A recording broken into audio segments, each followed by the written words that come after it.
them throw me over the hump or nothing. Unless something happened to Joe today. Anything happened to Joe today?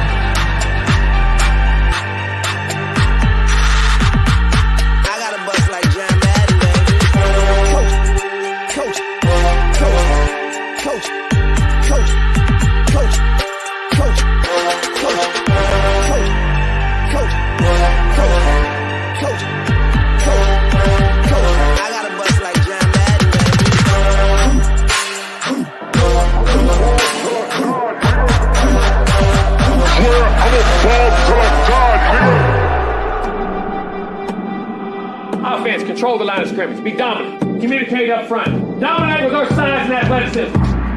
Ain't no time now to worry about what the outcome is. Don't look at the scoreboard. One play at a time. From the first play to the last play.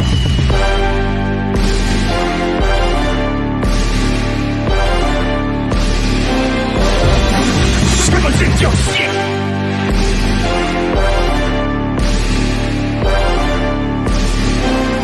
Need a horn in the drum roll.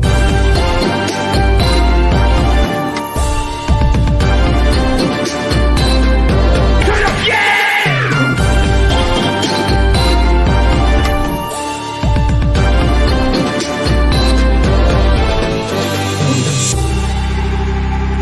I never talk to them boys that sat on them benches. I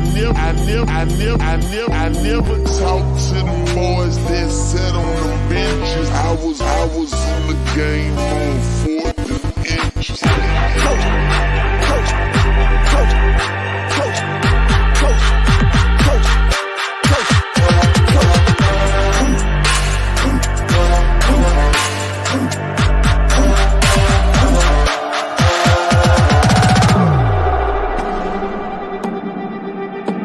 Now it's time to go to work. Season's over. A different time. I told you they remember November. But December's our time. December's we do what we do. That's Florida State time. We're back where we belong.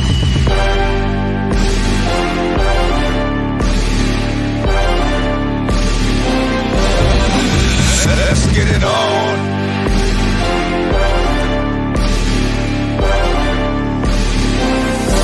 Need a horn. Break it down.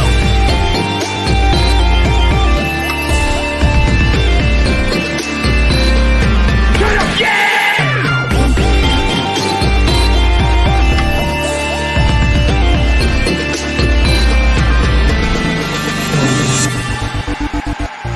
I never talk to them boys that sat on them benches. I never talk to them boys that sat on them benches. I was in the game on 4th inches.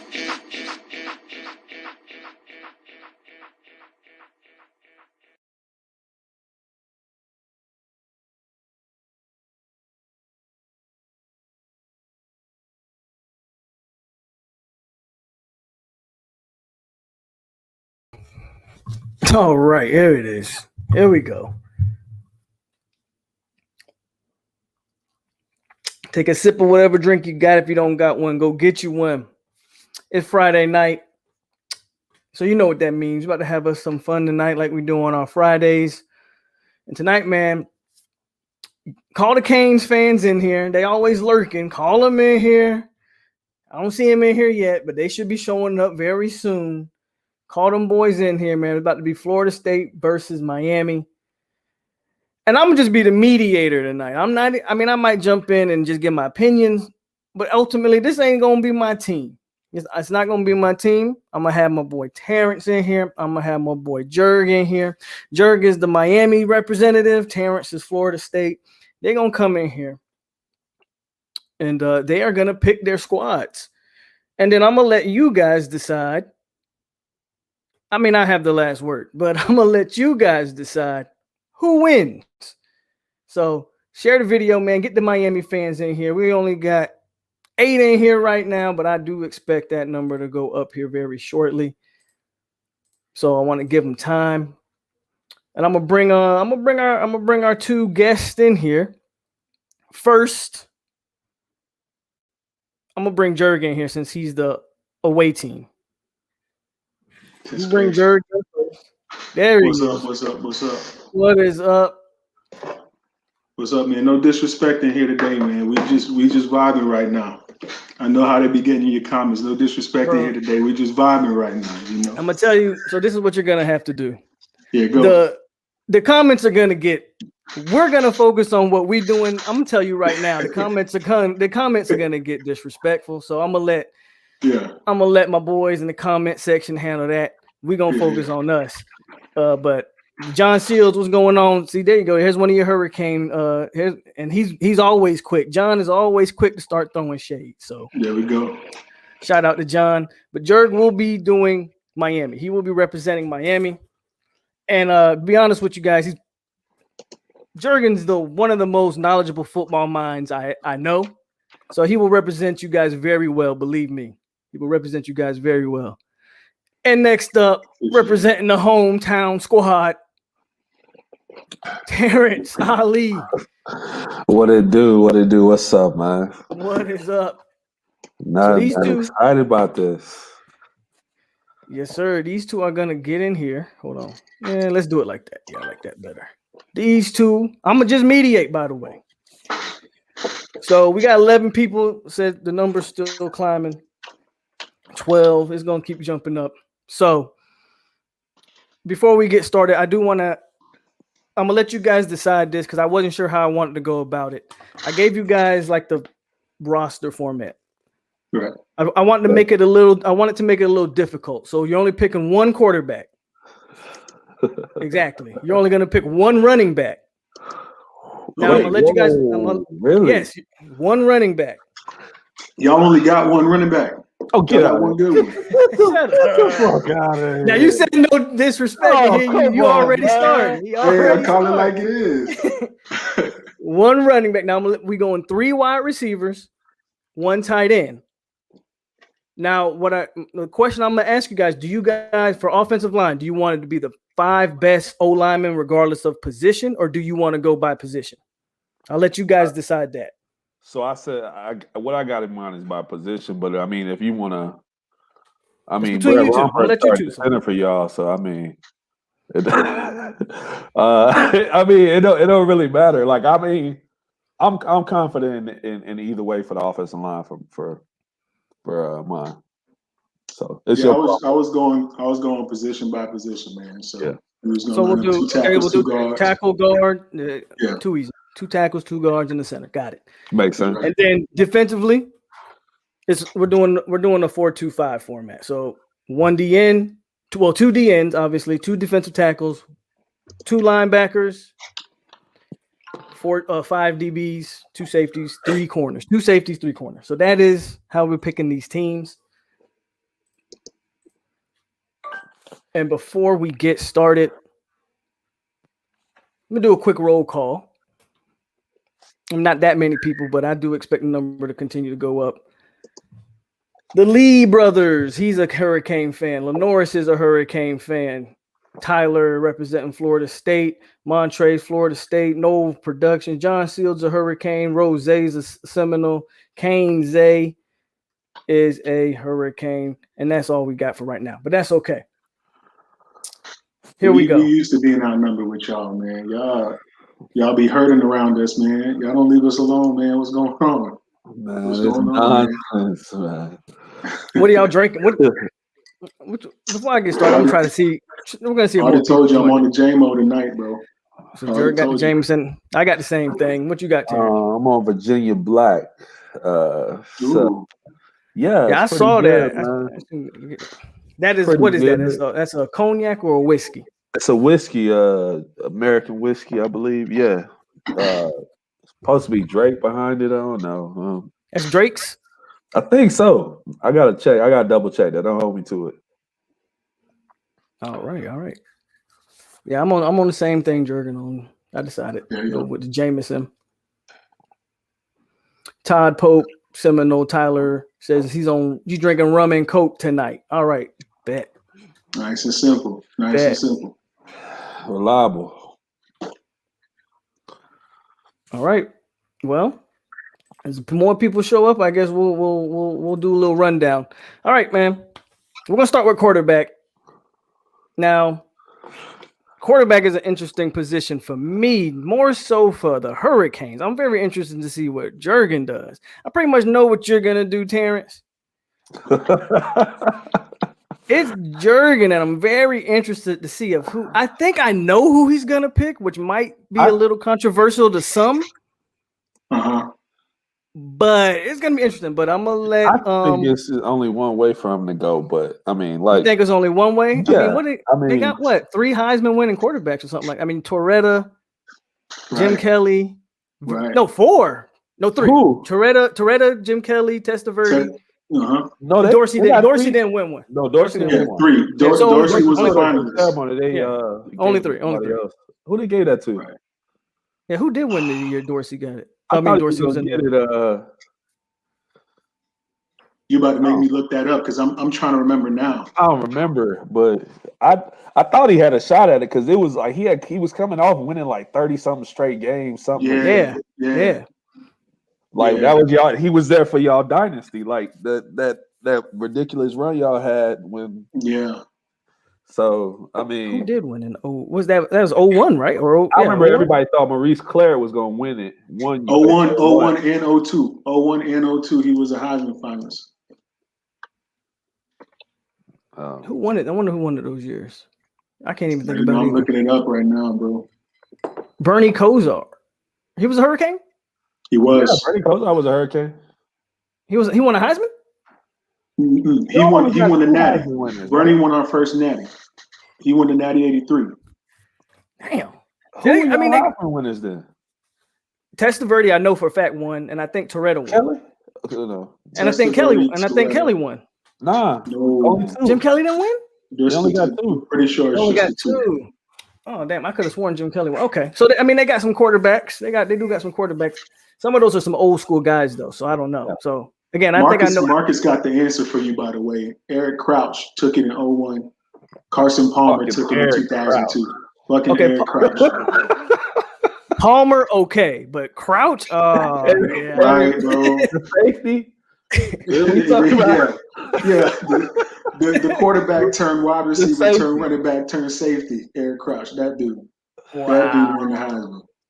Shout out to T2Y, Joel Hayward, Marcus Omar. All right, so because I don't know, because Terrence, everybody in the building knows where you're going. I'm almost. They do? I know where you're going. And I think everybody knows. So I'm gonna let Jerg go first because I think I know where he's going, but he could shock me. Go ahead, Jerg. Who's gonna be the all-time Miami starting quarterback? Nah, let me preface this real quick. Do you think? It came down to 2 people. It came down to 2 people for me. One, because the dude was ahead of his time. You look at the numbers, Bernie Kosar.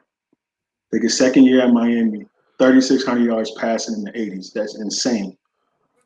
Also won us our first national title, but you got to go with the winner. You got to go with Ken Dorsey. He's a bad call away from 2 national titles. Ultimate point guard at the position, not the playmaker as your dude is about to be when you make that selection, right? But I'm pretty confident, and I forget the numbers. Pretty sure he has a better record in college than Tim Tebow. Don't quote me on that, but I'm pretty sure that's a fact with Ken Dorsey when it comes to the win-loss. Y'all can go look that up if you want to. But I got to rock with Ken Dorsey as my starter. It's probably no, I thought he would go with Ken Dorsey. I mean, yeah. Now, what I thought it was going to come down to Kelly and Dorsey. What I thought. That's where I thought you. That's where I thought you were going to come down to. And Jim Kelly factors in, but if we're talking about what you did in college, right? Yeah. And what you achieved in college, and there's no doubt if you know the way football's set up, if it runs through the quarterback. He held together a prolific football team. Started that streak, as you said, however many straight games. I can't remember all those facts. I'm not good at that stuff. But you got a guy that's going to come in, play the game, play winning football. Ken Dorsey's got to be my guy. He was like, I'm not even at one point. I remember. I think he went to the national championship game like 38-1 or 38-2. Correct. Something stupid. Correct. Yeah, I'm not even shocked at that. I expected it to be Dorsey myself, so that makes sense to me. I mean, I expected Dorsey too. You can't go wrong with that.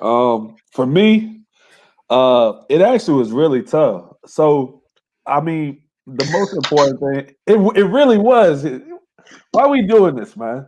Because I know who you love. Yeah. For me, it might have been tough. It really was tough. It was like because I think that first guy gets overlooked. I think that first guy. I'm not gonna name any names. I'm gonna let you name the names. But I think that everybody knows what I'm talking about. But our first Heisman winner, I think he gets overlooked not only in Florida State history, but in history of college football. Charlie Ward is the quarterback on the team. Now that shocks me because I did not expect you to pick Charlie Ward. I didn't expect you to pick Charlie Ward. It's really simple on why. Okay. I tried to pay attention to who won big games. That was important to me. But I also wanted to pay attention to performance against Miami because this ain't an all-time best team for Florida State, just period. We putting this team in the season. This team is playing Miami. Okay. So I kind of went to the numbers on it, and I kind of paid attention. Both of them just managed the game in those games. No, neither one of them really showed out. And the other guy I'm talking about right now is Jameis Winston, obviously. But neither one of them showed out, but they didn't give the game away. Which, when you're putting teams with talent like the ones we're both about to assemble, you need somebody who's not going to give your game away. So the other part of not giving the game away was his Heisman year was something ridiculous, like 27 touchdowns, 4 interceptions on a season. If you want somebody who's not going to get the ball away, that sounds like that's going to be the guy. Obviously, I'm a big Jameis fan. I think it's arguable whether or not he's the best quarterback for Florida State all the time. But for this game, to start in this game, it would have to be Charlie Ward. And yeah, that's why when y'all was giving me these looks, I was like, man, they don't even know who I'm about to pick. They just you surprised me because I thought you was going Jameis all the way. Surprised me too. You want to know something? If you wanted to go with the best quarterback performance against you, it would have been Thad Busby. Now, who's gonna pick him? Exactly. So it's not just about performance against Miami, but it's who's gonna be able to distribute the ball. Him being an actual point guard doesn't hurt. Sure. And being able to do that he has a mental capacity beyond what Jameis had as far as being in the moment. That's true. Sure. I like to add. I also like the wrinkle of his escapability. Obviously, it's going to be a lot of speed and talent on the field. He's going to have to run. Jameis can move a little bit, but it's not Charlie Ward. I mean, and when you're talking all-time Miami, I'll take Charlie Ward's legs over Jameis's legs, definitely. Obviously, I mean. So does it come down to, Terrence, and you mentioned being safe, is the last half of Jameis's career, turnover Jameis? I'm guessing that's what would dial you back a little bit if it comes to this matchup, right? Because that back half, Jameis at Florida State, he was, and we know why. It was in goodwill. He was trying to win games, but he did turn over the pill quite a bit, down the stretch there. Is that really kind of why you let me step back from that for this purpose? Yes and no, because I was, in my understanding of all of this, I was going with a player's best year. Like that was a factor, like his best year. So I put best year against best year. And, I mean, James's Heisman year was up there, but even still, he turned over the ball 10 times. He had some fumbles in there. He was a freshman. I don't put that quarterback, that freshman, in this game with those issues that became a little bit more apparent. That's kind of a good point too. I mean, we only saw Jameis for 2 years, freshman and sophomore. Right. Red shirt. Granted, he's a red shirt, but are you throwing red shirt freshmen against? No. I mean, I don't know.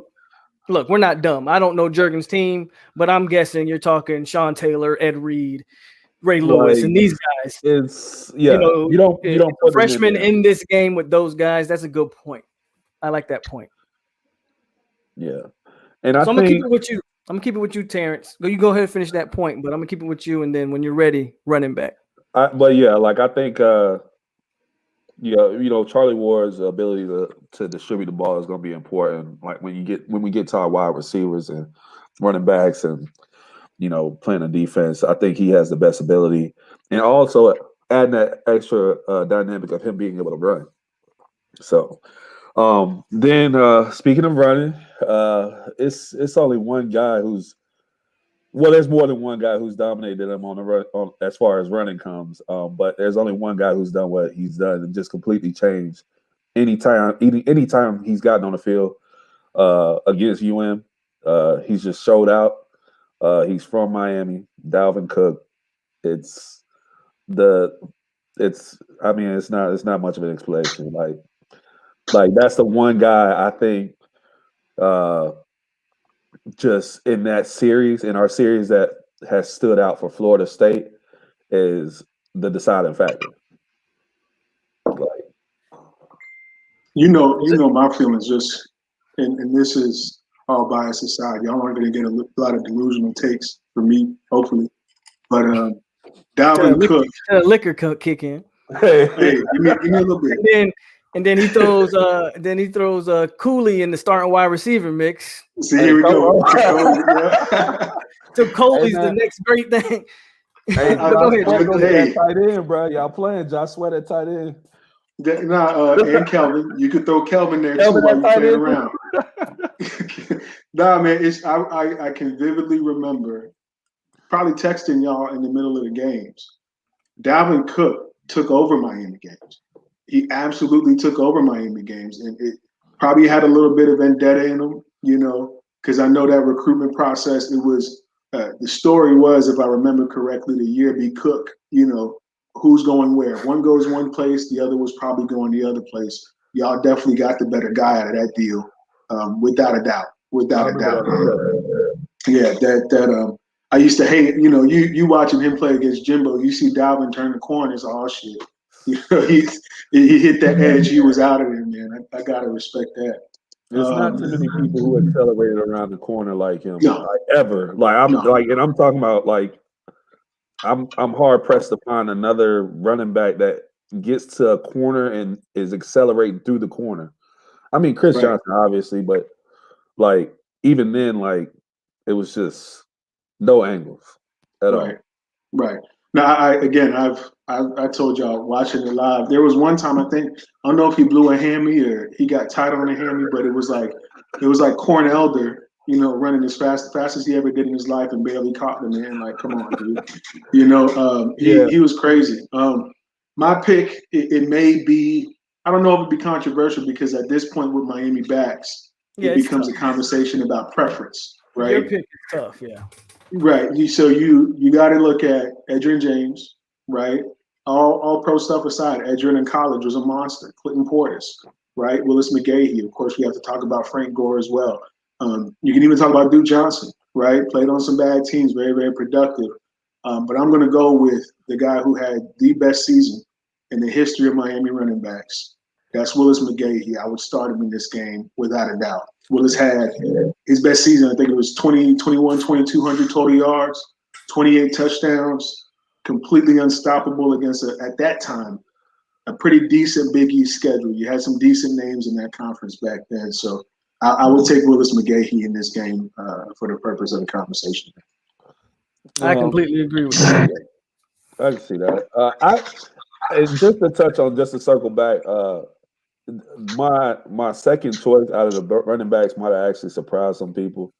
I didn't get I just didn't think to mention other people. You wanted to do an honorable mention? Yeah, Greg Jones. I mean, Greg Jones was my all-time favorite player. Greg Jones was it was because of what he did in the UM games. It was difficult not to consider him just in general. I had to go back and look at the stats. He had one game, it was 180 yards, 3 touchdowns, 3 touchdowns. It was something ridiculous. And for a guy his size to be putting up numbers like that was just crazy. But Dalvin was it's just head and shoulders. He came to show out for those games. I mean, Devontae used to do things against Miami too. So, So I'll ask this though, while y'all are here, your number one FSU back of all time, without a doubt, is it Dalvin Cook? Are you gonna, even without the purpose of this little exercise here, Dalvin Cook is the number one all time, no question. And I love well done, man. But Dalvin deserved the Heisman. Sure. Sure. He deserved the Heisman. Or even if he didn't deserve it, he deserved to be a finalist. Sure. Yeah, that was just the most disrespectful thing. Even if you want to make an argument that he didn't deserve it, which is fine, for him not to get invited, where he literally carried that team to a New Year's Six bowl win, and was the reason you beat Michigan. I mean, I know Keith Gavin had that kickoff return, but that run Dalvin Cook had, which what was it, like a 3rd and long? They were just running a draw play just to get out of a bad situation, and he takes it 80. That's the thing that he had in his pocket. That was always in his back pocket. And he should have single-handedly beat Clemson that year if it wasn't for a bogus chop block. Bruh. So I thought we had that game. For him not to get invited was it was a slap in the face, man. Yeah, it was. Up. Well, you know what that is, though. If I remember correctly, I don't remember the other ones, but I know they weren't going to allow 2 running backs to be a finalist. Not in this day and age. Who were the finalists that year? I'm pretty sure. It was McCaffrey. I'm pretty sure McCaffrey was one of them. But that's when he broke Barry Sanders' all total yards record. So it was just kind of like that makes sense. We know what the Pac-12 is. You know what I'm saying? But Dalvin would have broke it too if he was in the Pac-12. I mean, like, no offense to Christian McCaffrey. I know y'all think I have this. No, I would agree with that though. Like, I would agree with that though. And the thing was, I think people tried to make it into, okay, well, you know, we're going to take the guy who can catch the ball too and who's returning kicks, which I can understand. But Dalvin was catching the ball, and he was carrying an entire team with nobody. Mm-hmm. Who was the quarterback? Was it DeAndre? That was DeAndre's first year. Mm-hmm. He was hit or miss. He was a hit or miss that year. He would be good. Had hope for DeAndre, but he was hit or miss. It didn't work out, you know. And he was terrible in the Michigan game. Again, Dalvin won the Michigan game. I think DeAndre was like through 40% that game. Like, he was terrible in that game. I just knew we was gonna get walked in that game.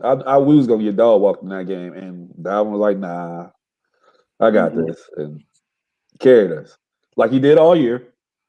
And if I'm not mistaken, McCaffrey sat out his bowl game. He did. So he set it out. You know, that's something to say too. Just saying. Didn't the dude from Michigan get an invite?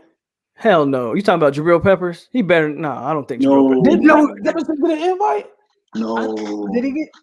I know Peppers got an invite for the. But I remember they made a big. I remember they were making a big deal about him. That. They were trying to make a big deal that he was whatever he was. You're gonna make me search that now because I need. If he got an invite, now I gotta search it. You know, you're right. He got an invite. Heisman Trophy finalist 2016. Get out of here, man. That goes to our point. That's trash. There you go. Wow, that's trash. That's trash. That's absolutely trash. Yeah, I can't. I thought McGahee was gonna get one. Yeah, he was. I'm pretty sure he was a finalist too. I can't remember. Who did he lose that to? He What year is that? That's 02, 01? 02? Oh, when y'all lost to Ohio State? But that would be that's 02, but that would be Carson Palmer's year. That's Carson Palmer's year. You know? And McGahee's season that year was, 2,000 total yards. I can't. Anybody who remembers watching the game that year, man. Goodness. What year was it McGahee blew his knee? Wasn't that 02? Wasn't that in the national championship game? It was in the national championship game.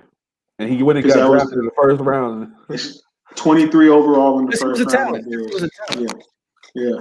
Just to circle back on something real quick. Tebow lost 6 games at Florida in 3 years. Ken Dorsey lost two games in 3 years as a starter at Miami. It's crazy. 2 games. That's so just Washington. to recap. Go ahead. You're looking at Washington and then the loss to Ohio State. That's Dorsey's 2 losses as a full-time starter. That's there crazy. at Miami. Yeah, he went. I can't even count the number, man. But if you look at all the W's, man, he won about 30 straight, man. It's crazy. It's crazy. Yeah, I think he came in right after we had beat y'all like 3 or 4 years in a row, and then he came in and just, and to me, like he was a college version of what Tom Brady is doing. For sure. Like, it was just like you don't see all the tools. Like you don't see all the tools there. And when he got to the NFL, that kind of became apparent. But you didn't see the tools like to win these games. But he maximized the talent, which y'all had a ton of. Yeah. And was like, hey, we can win these games as long as I do my job. Like, That's right. check in and out of this, get the ball to these guys, we gonna win. So, I mean, the talent was crazy, and that's what makes this discussion so dope. Because I know you know, as we move on to this next position, that receiver selection for both of us is insane, right? Both of us got one guy that has to be on the list. Or, you know, the whole chat will kill us. You know what I mean? But you get to that receiver spot, and then especially not to get too far ahead, but Florida State, and you talk about edge rushers, because you know I had to do my homework on both sides. That becomes a bit of a discussion for y'all if y'all are talking purely based on what they did in college. But that's what's always made this rivalry so dope, man. You're gonna look at a dude who's gonna go play on Sundays, probably 2 or 3 of them be on Sundays for 10 or 12 years. And be productive players for a long time, man. It just makes anything so much harder. Yeah, exactly. Pro bowlers, potential Hall of Fame talent, man. It's what makes the rivalry what it is. That's a good point. So to recap, FSU's got Charlie Ward, Miami's got Ken Dorsey, and running back we got McGahee and Dalvin Cook. But to piggyback off what you were talking about just now, Juergen, like just off the top of my head, when I look at these two teams without even doing any research, there's only, for instance, Miami. I think the only positions that I say Miami has a definite win in, and that's safety, because I know who your two starting safeties are. And FSU's best safeties can't really match that. I'm not even going to lie to you. So it's safety and tight end. That's just my opinion. Safety and tight end are like definite check marks for Miami. But then I think everything else is Kelvin Benjamin like that. And then I think everything else is up for debate. And then when I look at Florida State, I go, okay, in my opinion, it's quarterback. I mean, I know we're talking about Ken Dorsey and how great Ken Dorsey was, but I still think we got the edge at quarterback. And then for me, it's corner, DBs. I don't think Miami's had some good DBs in the years. I just don't think your best matches up with our best. Sure. Just my opinion. And it's just my opinion. Yeah, and not to allude to it, but yeah, you have each side is going to have staples. I mean, true staples in the history of football at so many different positions. But yeah, that's how close it is. It's, the guy throwing the ball is going to have to stare down two of the best deep cover guys ever created to play football. And then on the other side, you're going to see some iconic receivers from Miami have to line up against iconic DBs for Florida State. I mean, it's really interesting, man. I don't know. And by the way, I know we have a criteria that's centered around playing this game, right? And college production and all that stuff matters. But we also have to keep in mind, I think, if you look at the leading Hurricanes receivers of all time, if you look up there, like Leonard Hankerson was the leader in receptions in a single year. Like he's not going to make this list, y'all. Alan Burns is up there in career yards or single put him on the field, man. He could watch. He could watch, right? He could be on the field watching. And there's no disrespect to Leonard, but you got a bar that's so high at these schools. It's crazy. Right. It's absolutely crazy. Really producing, they're going after 2-3 years, man. They don't have time to break those records, really. And that's the same at Florida State. Speaking of wide receivers, go ahead, Jerd. Who's your 30? So I don't know if we want to alternate receivers because I think this is probably the most interesting. Let's get number ones out of the way. Okay, because I know who your one is, but I'm gonna give you my number one. I gotta go with playmaker. You gotta go with Michael Irvin. You can't talk wide receiver at Miami without talking about the playmaker. I mean, not just from all the skills, man. Just the fiery competitor that you would need in a Florida State rivalry game. Yeah, you can line him up against Florida State. I gotta have Michael Irvin on. You already know who guarding him. That's my favorite. That's my favorite Hurricane of all time. And you already know who guarding him. So Michael Irvin. They've been doing that since high school. So yeah. Right. So, Irvin's the only Hurricane that I ever had a poster of. But granted, he was in a Cowboy jersey when I had a poster of him. But Michael Irvin, man. Michael Irvin. Okay. And I mean, it's only, just P-Dub, man. P-Dub. Like, it's most electrifying college football player of all time. For me, it's P-Dub. I thought you might have said Rashard. I remember you saying in one of your, you thought Rashard is up there. You think he's up there. But if you talking about my number one receiver in this, and who's my what I want to say X, it's P-Dub. Like if I gotta have a guy in college who's gonna be my go-to guy to my playmaker, it's P-Dub. Rashad's always been reliable and gets played, like he's there always, consistent. And that's why he has all the numbers that he has for us. But he isn't. We've had playmakers who were far better playmakers than him. Kelvin was a better playmaker. He was the big play guy, like big catches. Like it's a reason we went to him on that for that touchdown against Auburn. Right. All right, Jerg, who's your second? Now, again, it matters who you talk to, right? But senior year, his last year rather, he goes off for 20 yards a clip. Got to go with Andre Johnson as my number 2 receiver on that team, man. That knowing who y'all would line up against us, it would be physical. It would require a lot of strength, a lot of speed, obviously, right? You got to go with Andre Johnson, man. He was an absolute monster in college. If he was in college for 4 years, no doubt he shatters all of Miami's records, bar none. But Andre Johnson's my guy. All right, T. What you got? It actually gets really tough at this point because there are guys who aren't going to make my list that literally balled out when they played Miami. Snoop Menace, he's not my guy. I just want to. I know he's not, but I'm listening. I just haven't heard that name in a minute. Man, if you go and look at his numbers that year, he was insane. He had crazy numbers against UM. His last 4 games of the season, he dropped like 160 yards a game the last 4, and he was just balling out. We only got 1 year out of him.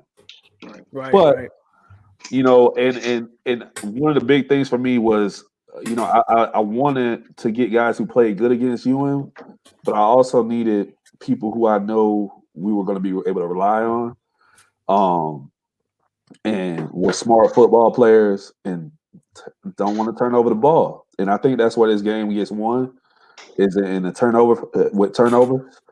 So I went with Anquan Bolden. Just reliable, physical, same way that Andre Johnson is, that physical presence, somebody who can be consistent, versatility. I'll never forget how he almost won us that game against UGA in the Sugar Bowl. Playing quarterback. Which I mean, but yeah, Anquan Bolden's definitely my number 2. Just that wide receiver. Is he the second best wide receiver for Florida State? Maybe not, but it's arguable. Definitely my number 2. All right, Jerg, you got who's in the slot for you? I got a question about Anquan, by the way, because I don't know who your next pick is. Okay, good. Is he? I know he's your number 2 now, but is he your slot guy? You know what I'm saying? Like in the grand scheme. Are you lining him up? Are you lining him up opposite of P-Dub, or are you throwing him in the slot? That's a good question. You know what I'm saying? When you're talking about attacking the defense, that's actually a very good question. Well, I'll let you do your third.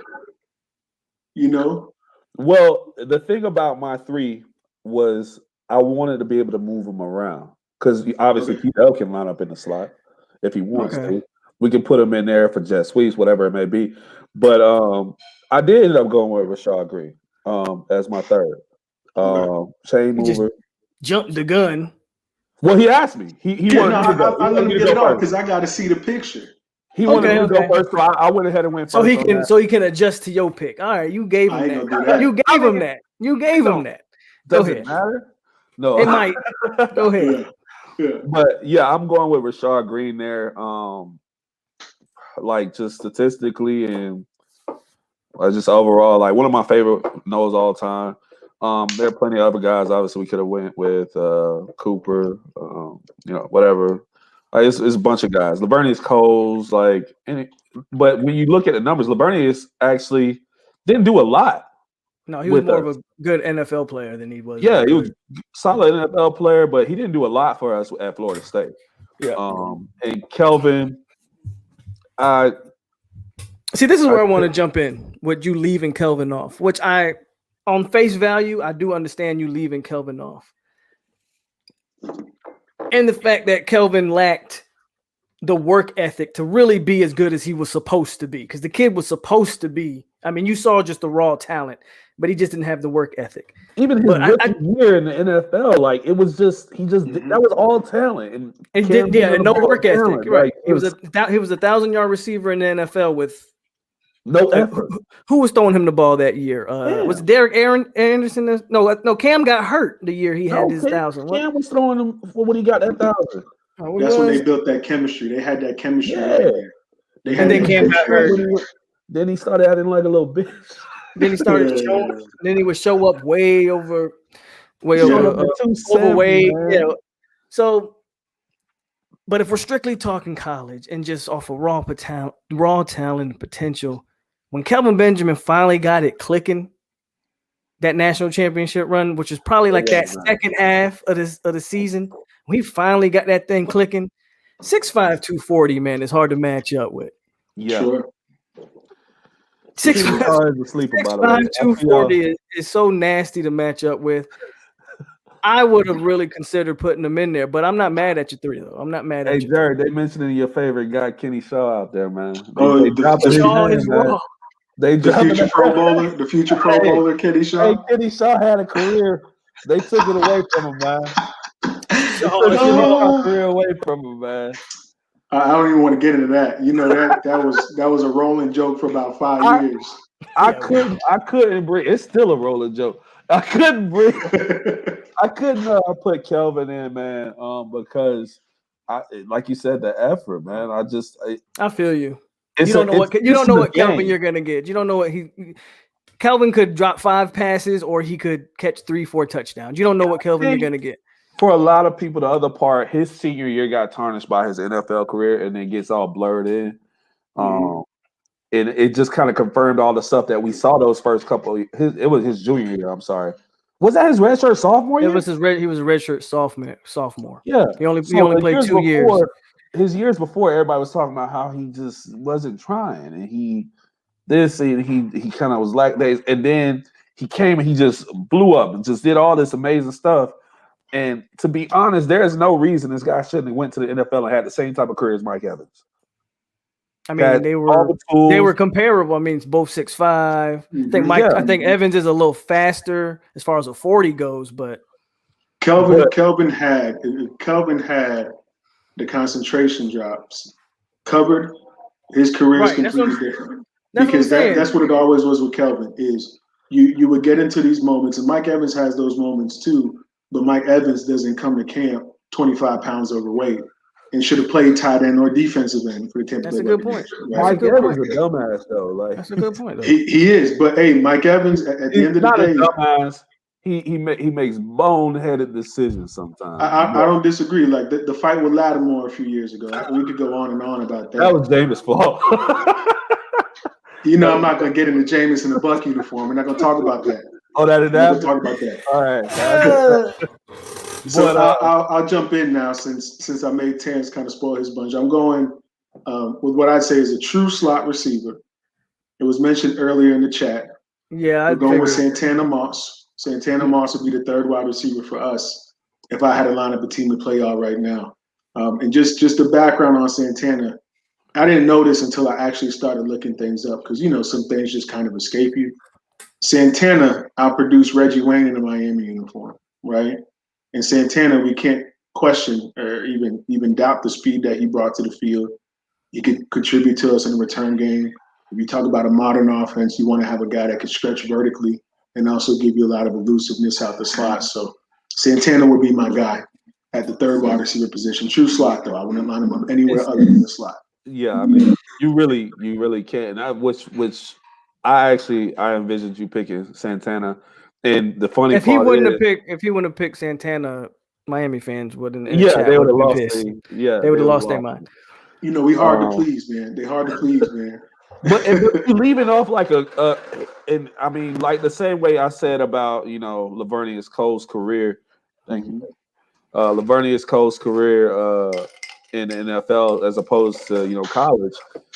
Reggie Wayne's career was solid in college, but it was really he's known as an NFL wide receiver. What he did in college wasn't really wowing anybody.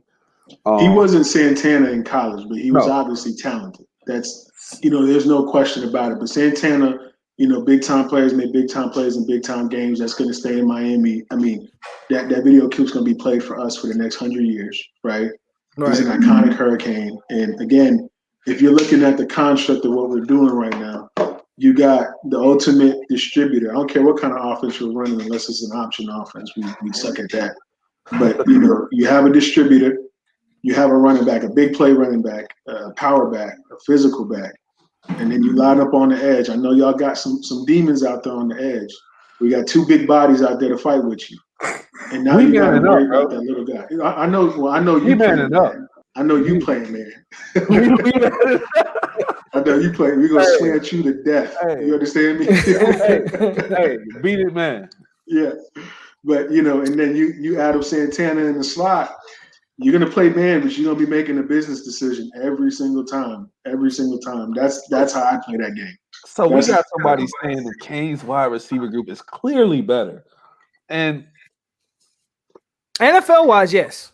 Yeah, you want to look at NFL, yeah. NFL wise is not comparable, but yeah, if you're talking about college, I mean, dude, Jurgen mentioned Andre Johnson having 20 yards a catch. I mean, Dub did that for a career, if I'm not mistaken. You're right. So you're looking at what I'm looking at. And Jurg mentioned big time players in big time games. Dub, I mean, for me, it's Dub. Just Peter Warrick to me is the difference because in the big time games, I mean, but I'm biased on P Dub. Y'all don't know. Y'all already know that. Show out. He literally came out to show out every single time. He knew the cameras was on. He was coming to show out. We don't have the numbers. If you go pull college numbers, we don't have them, and I honestly agree with that. But if you're talking about the skill set displayed in college, Andre Johnson was borderline uncoverable. There's no disagreement. No disagreement. If you want to take it to just what Andre Johnson was and the times he played in, you could make a legit argument. He was legit. He was the modern day. I mean, at that time, he was Julio Jones before Julio Jones was a thing.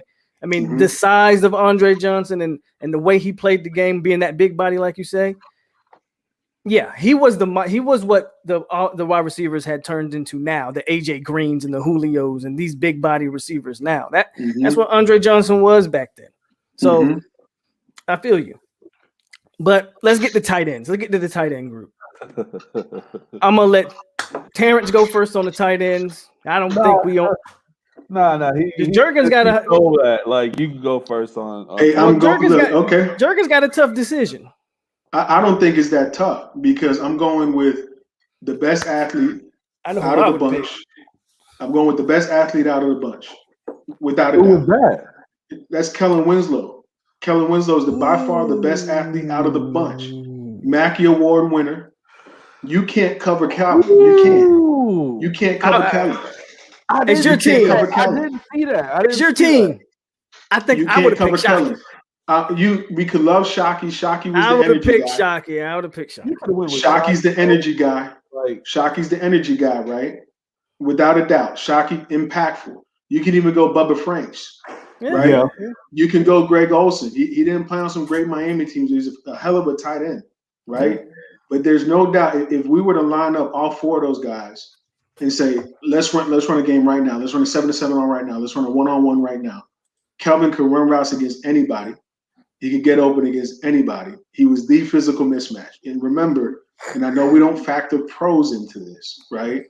But that dude, given a chance, if he didn't fuck his life up, excuse my language, but honestly, one of the most knuckleheaded people I've ever seen in my life as an adult. He just got sentenced to like 14 years or something. Yeah, Without a doubt. but whatever. I don't think anybody. And again, guys, Kellen Winslow got the hardware. I'm pretty sure he won a Mackey Award. He's an All-American, right? Without a doubt, he's got the hardware. But if you're talking about football right now, you got a guy with 4.5 speed. I think he was probably 245, 250. You know what I'm saying? You're gonna have to force yourself to cover him, and it's close to impossible for me. I look forward to that challenge. Drops the mic. I look forward to that challenge. I mean, who else we gonna pick? and remember, he's a freaking soldier. Hey, there you go. Hey. There you go. Hey, my thing is, I get it. You got your athlete there. I need somebody who's gonna block and make the tough catches. There's only been one guy like that anybody's really gonna call out as our best tight end, and this motherfucker got hit by a bus. So, I mean, if somebody gonna get hit by, your safeties, whoever you may pick, who we already know, if I want to count on somebody getting hit by these motherfuckers or delivering a hit or having to block one of them, ask them Clemson DBs about him. Ask them Clemson DBs about him. Who that boy? Who? Ask them Clemson DBs about him. Duplexing them. Yeah, Nick O'Leary, man. Yes, sir. Jack Nicklaus' grandson. Jack, the young goat. Mr. I got hit by the bus and the bus said ouch. Like how you like that to me, like that was part of his legend, man. No hands, gritty, could block. His part of the big part of his legend, he didn't wear elbow pads, tape. Nothing. You don't see that nowadays. No, I want the ball. Nobody's arms are naked now in college football. They always wearing wristbands or something. Yeah, that's what I'm saying. No gloves. That's what I'm saying. No gloves. You a tight end catching with your hands? Like, no. Absolutely. I'm gonna throw this out. I respect O'Leary a lot because obviously I'm a Palm Beach County boy. So I watched him on those Dwyer teams from when he was a kid, playing with Jacoby. He played with a lot of studs, man. Again, you'll never hear me say that I think he's a better tight end than Kellen Winslow, but I'll say this: you can't find many better tight ends than Nick O'Leary, without a doubt. And I love, from a football standpoint, y'all know I hate y'all to death, but y'all just know I love football, man. But the way Jimbo used Nick O'Leary and just really schemed him up. If you guys had a play caller in the game, I think there's no doubt it has to be Jimbo Fisher. You know what I'm saying? But the way he schemed Nick O'Leary to success at Florida State, man, that was golden, man. He's a great pickup. Man, Nick was willing to do whatever to get the job done. I will be very honest. If I had an opportunity in this situation, I stuck with what we had, and I didn't want to ask for any exceptions. I probably would have went with a fullback over a tight end. Our talent. So just for shits and giggles, what fullback do you take then? And that's because I didn't put no thought into it, I honestly can't. I don't know. Okay.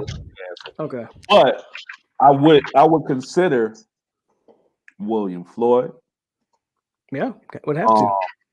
And I mean, yeah, it would probably be William Floyd at the end of the day.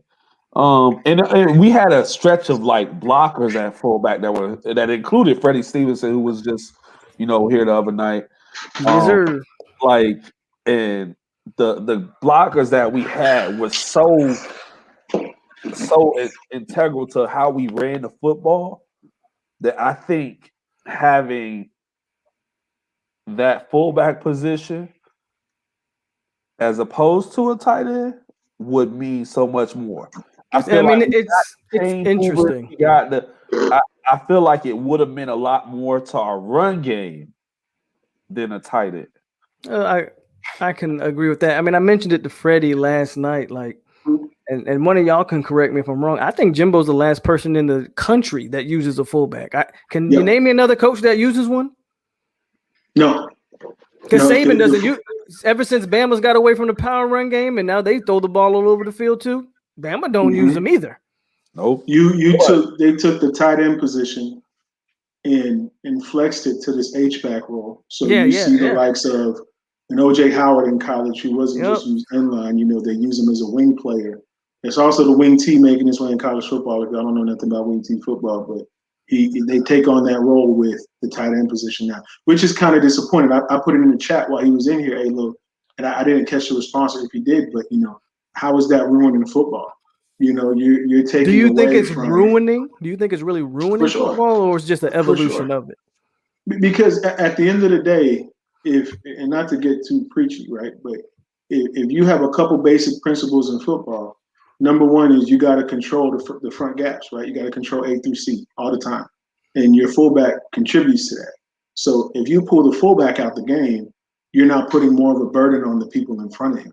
So you go back to Jimbo, right? We've had discussions in the past about Jimbo kind of developing the offensive line. He had a couple guys go early, but as a whole, that unit wasn't necessarily the best unit you've ever seen. He just always had them protected. You know what I'm saying?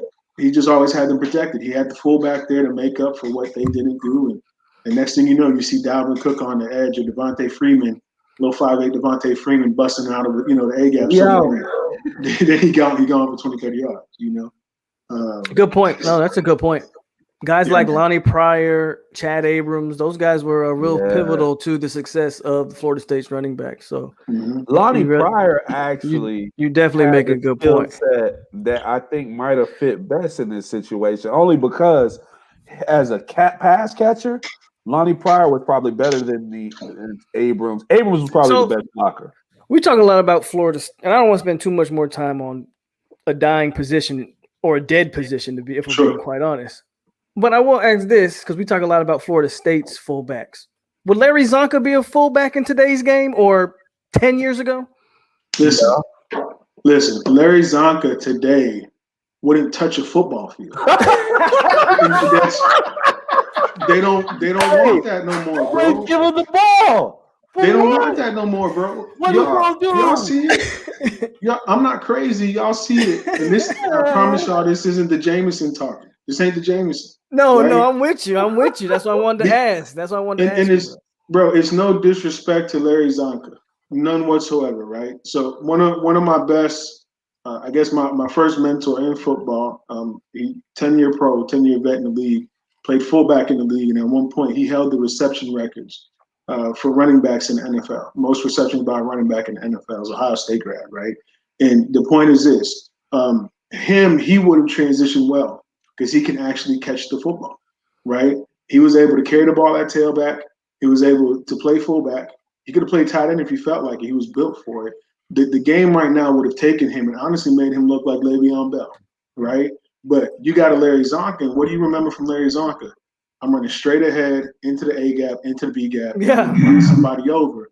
It just don't work like that. That's what I was asking. Would he be a fullback nowadays? Would he be a lead blocker instead of? He'd be on the practice squad. He'd be there. He'd be there for 2 or 3 short yardage plays, but he wouldn't be a legend. Right. No, of course. Yeah, he's not no legend. Here's something on that. Like, you saying this, but what are we doing with Mike Allstott then? And that's another good point. Could Mike Allstott be a tailback in today's game? And you honestly have to think, not that he himself, like the man Mike Allstott, and I just want to make this clear because it's on the internet. I don't want nobody to go share this to Larry Zonka and then come at me, right?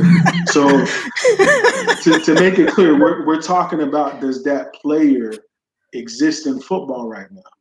Go look at a recruiting tape. All of y'all do it, and they show these one-on-ones at camp, and they get into this open field, little wiggle session, and kids get stars off of that. Like Larry Zonka would never win that little wiggle session. You're right. Yeah, Larry wouldn't be on a football field. You're right. So it's Larry might be an inside linebacker in the 34, but the Larry Zonka style running back, man, it's done. Y'all don't go tweet Larry Zonka. You know what I'm saying? Good point. So we spent. There you go. We spent enough time on fullback. Yeah. Let's get to these tackles, man. Let's get to the glorified position of the offensive line. I got two ready. Ready to go first then. You ready? Go first. Where we going? What you doing, tackles, or what we doing? We're doing tackles. Doing 2 offensive tackles. We're doing 2 tackles. The first one has to be, which I think my opinion, the most gifted Hurricane to ever play offensive tackle would be my guy, Bryant McKinney. You got a 6'8" monster on the edge. And of course, it kind of goes into the Kelvin Benjamin conversation. Obviously, in college, he won the Outland Trophy. He's a national champion, right? You know, first team All Big East, now All-American, all that stuff like that. He's a monster. In the NFL, he was on the boat with Dante Culpepper and all of them. You know what I'm saying? He may have not had that, you know, in him in the league to reach that next level, but obviously he was a fantastic pro too. But you know, you think about Brian McKinney, and if anybody knows me, offensive line is kind of my thing. You got this dude with, I mean, tree trunks for arms. Really no getting around the guy, if we're really being honest, right? And I know you guys got some icons at left tackle and offensive tackle. I'm not there to disrespect that, but it's hard to find a guy better than Brian McKinney. The second guy I would have is my boy. This may be a name you guys aren't familiar with, Leon Searcy, right? Won multiple national championships at Miami. Okay, and I know the name, but I didn't expect you to pick him. I didn't see it coming. And you know what? It's so I know the funny name, but I didn't looked expect you to back pick to him. it, and I was like, "Yo, he could pick this guy and play him at tackle or guard." And wow, good. If we're talking about this game, okay, and let's just pull it what it is. He's a second team All-American, whatever, and he may not be the specimen that Brian is, right? But the guy started offensive tackle for 3 national championships at Miami, right? You can't take that away from him. You can't take away he played in the biggest games in the history of the program, established the program. 6'4", you know what I'm saying? But an absolute dog in the trenches. Leon Searcy would be my guy right there. All right. Okay. All right, Terrence. Okay. Balls in your court. And, I mean, so for me, it starts off. The easy guy here is Walter Jones. I mean, he only played 1 year with us, but that year he was dominant. He did his job, and by far, like he proved, like his 1 year with Florida State, everything that happened in his NFL career made sense because he showed it while he was with us. Walter Jones, not necessarily the greatest of all time as far as offensive tackle goes in college, but arguably, when it comes down to it, one of the GOATs at offensive tackle. He's in the conversation. For sure. There's some guys I would take over him in the pros, but he's in the conversation. And you'd be wrong. But I don't know if I'd be wrong, but okay. it's okay. And then the other offensive tackle actually was very difficult for me. It kind of is. It was. It just outright was for me.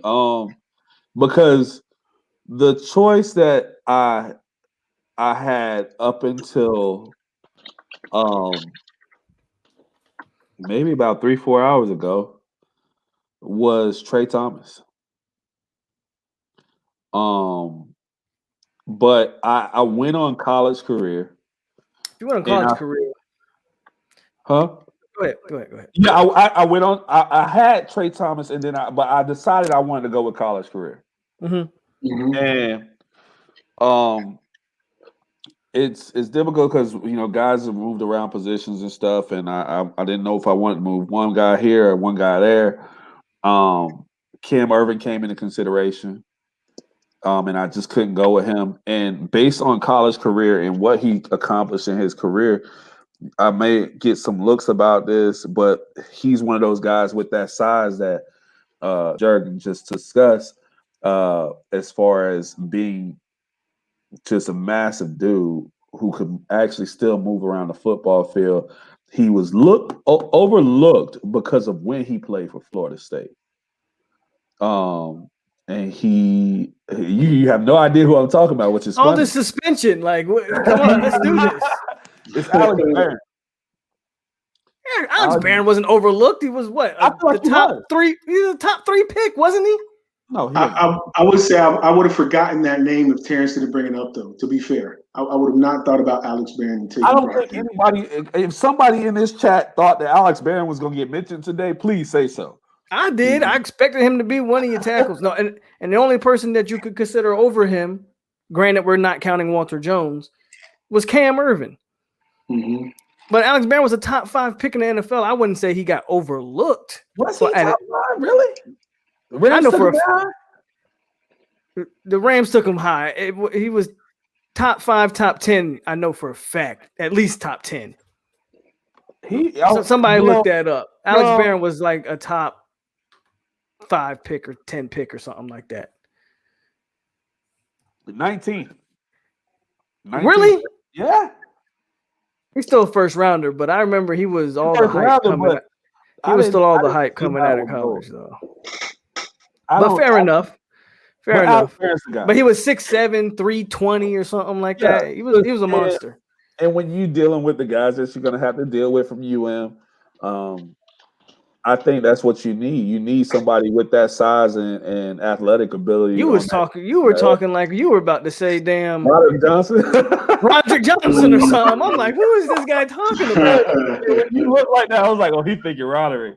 No, like, I would not say Barron was overlooked. I just felt like he was because he played in those lost years. He was at the beginning of the lost decade. Again, you can look it up. If I'm not mistaken, he was a first-team All-American, first-team All-ACC. Fourth-time All-ACC. He was one of the most. He's one of the most decorated college offensive linemen. So I don't know if you could say he was overlooked, man. There's only one other guy who will also be on this line who's as decorated. Oh yeah, he is the most decorated offensive lineman in the ACC. I already know who you're talking about. Yeah. Speaking of that, let's go to the interior. Let's go to the guards. So I'll start off since you did that part. I actually went with Rodney Hudson at one of my guards, not saying he's the first. Because he slid around so much, I went with Rodney Hudson at guard. Just stability, reliability, somebody who knows his assignments, who knows every position on the line, in all honesty. And my second guy, I think you're a knowledgeable Florida State fan. It's actually Jamie Dukes. Okay, you went back, but okay. You went back, but okay. Arguably, and the only reason I knew about him was one because when I was a kid, I had an opportunity to just read a shit ton. But like I liked something, I read about it, and Jamie Dukes was a four-time all-conference, but was just he was literally everything you wanted out of an offensive lineman.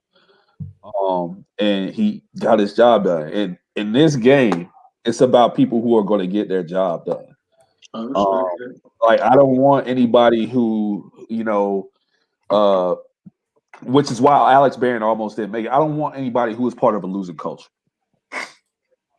I don't need that on this field in this game. Alex Barron was just too good of a all-around player to just take out of it. But I need guys who are going to be on the line who are not going to make mistakes. Like I said, I want to play football where we're not turning the ball over, not getting dumb penalties. And Jamie Dukes, based upon what I know about his career, is going to get that done. So I hear you. Here's my and it's your list, so I'm not here to change it for you. My only problem with Dukes, problem with Jamie Dukes is he played in the 80s. True. And he played at a position that has evolved so much. Like we talking about size. Yeah, that's exactly what I'm going with. I'm going with the size. Can I jump in, man? Go ahead. I know the game's changed, but at the end of the day, if y'all ever follow me, I plan on getting in on this thing too. But me and Jerg are gonna do our own thing just for everybody. You'll be seeing a lot more Jerg coming up. But there's something that's never going to change about football. If you can control that A gap and that B gap, I don't care what era you did it in, you can do it, right? So I would look at it from that aspect, Alo, because if you dig and you dig in, we're not talking about 60s football where they couldn't put their hands on people. I feel you. You know what I'm saying? Let's be real. We're not gonna get into that. That's a whole nother conversation. Okay, my bad. But in the 60s, they couldn't. They was out there blocking with elbows and playing, titty slapping with each other, man. that's not what we're talking about. If you got a guy, I'd say after about 1975 on, if we're talking about Alabama football, we'd be talking about like Dwight Stevenson and these guys. I don't care what era he was in. He was an absolute dog at center. You know what I'm saying? So not to interject and take over there, but it's just no, you're good. That's why you're here. You I said when I first brought you on, you're one of the best football minds I know, and especially on that offensive line. I've learned a lot from you just from having conversations with you, dog. So if you say it, I'm taking. Maybe he's not. I'm just asking questions because Jamie Dukes was 6'1", 285. That's not small. Right. At guard, that 10 to 15 pounds. If you're, I'm just saying because maybe he's a center. Maybe he's not a guard. I'm almost sure he's going to be seeing some of Vince Wilfork in this game. I'm almost positive he's going to be seeing. And I'm here to tell you, Trey Jackson is the guy. Like, not necessarily. I'm not necessarily. It has to be Trey. I mean, Trey's a good. Trey would be the only other guy I could go with there. Well, I think Cam, because Cam was versatile. He's a bigger. Cam played. Guy. Cam played center, guard, tackle. So Cam could literally be in any one of these position groups. So that's the only thing. Your pick is Jamie. I'm not trying to change it. I was just asking a question. But I think it's a good question, Adrian, because you're right. 6'1", 285. You don't see it. Not anymore. Not anymore. You don't see that. You gotta be 3-something to do something. Right. But I tell you what, though, man, I can see Terrance's. If we're playing this one game against Miami, I don't care who's in front of them. If you got the right guy, the right character, look, what we about to unleash on y'all. There's gonna be some dogs, regardless. I ain't gonna get into that. Jurgen's playing reverse psychology right now. I'm being real. You remember? This is kind of off topic. He's like, yeah, line up Jamie Dukes. Yeah, that's what he's doing right now. Yeah. Look at what's his name? That was at Wake Forest a few years ago. Nakia Whitlock. He was 5'8". Yeah, he was. Little defensive tackle. No, you're right. And he played nose and beat the shit out of everybody. He was 5'8". I mean. He was 5'8". Whitlock was tiny. Like, I remember people thinking Aaron Donald was small, and Aaron Donald was small, but Whitlock was even smaller than Aaron Donald. And Aaron Donald's another good example. I mean, Aaron Donald is an all-time, if not the greatest defensive tackle we've ever seen. And I don't even think right now he weighs 300 pounds. I'd be shocked if Aaron Donald's weighed 300 pounds right now. He's probably 290 at the best, and he was 260 in college. Over 285. I give him. You can't be 290 with abs, dog. They just. I agree with you. I agree with you. So I'm just saying, man. There's nothing reverse about it. If a dude can play, and again, we talk about one game, and I don't know who else he got next because I know he got another guard. I'm pretty sure. Right? No, he already picked. Rodney Hudson. Okay, sorry. Jamie Dukes. So you got Rodney Hudson, Jamie Dukes. You could be a lot worse off with that combination. I'll put it like that. For the sake of this game, there's far worse, man. That's about as good as you can get collegiately. I'll say this because mine may kind of throw people off, right? There's two guys I'm gonna pick. One's a little bit older, still in the 2000s, and one's fairly new. I would go with Vernon Carey. I would start Vernon Carey at offensive guard for Miami, right? That'd be a left guard for me. But the guy I'd start at right guard is Brandon Linder, right? And if you look at Brandon Linder, you're not going to see the Outland Award trophy, et cetera, but you got a 6'6", 320-pound guard, right? You got Willis McGahee running behind this Maginot line we got, okay? You're looking at, for me, I'm setting up for the power game big time.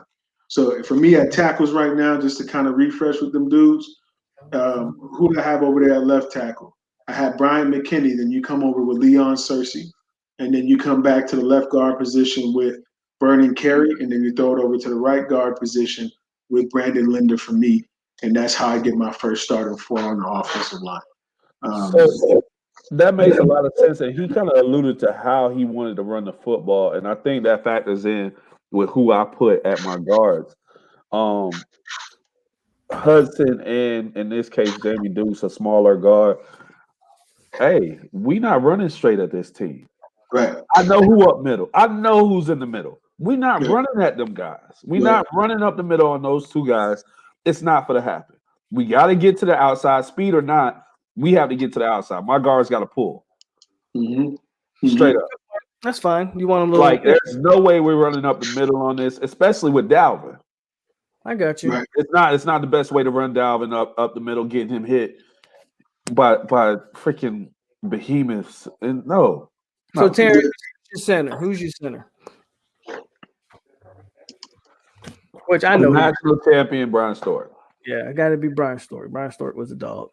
Wasn't he Brian Stork went on to be, he was a Patriot, right? He got drafted by New England. Back-to-back championship. He won a national championship, then went to the Patriots, was the starting center. Super Bowl. He got hurt before the Super Bowl, though. The only thing that got his career was an injury. What kind of injury was it?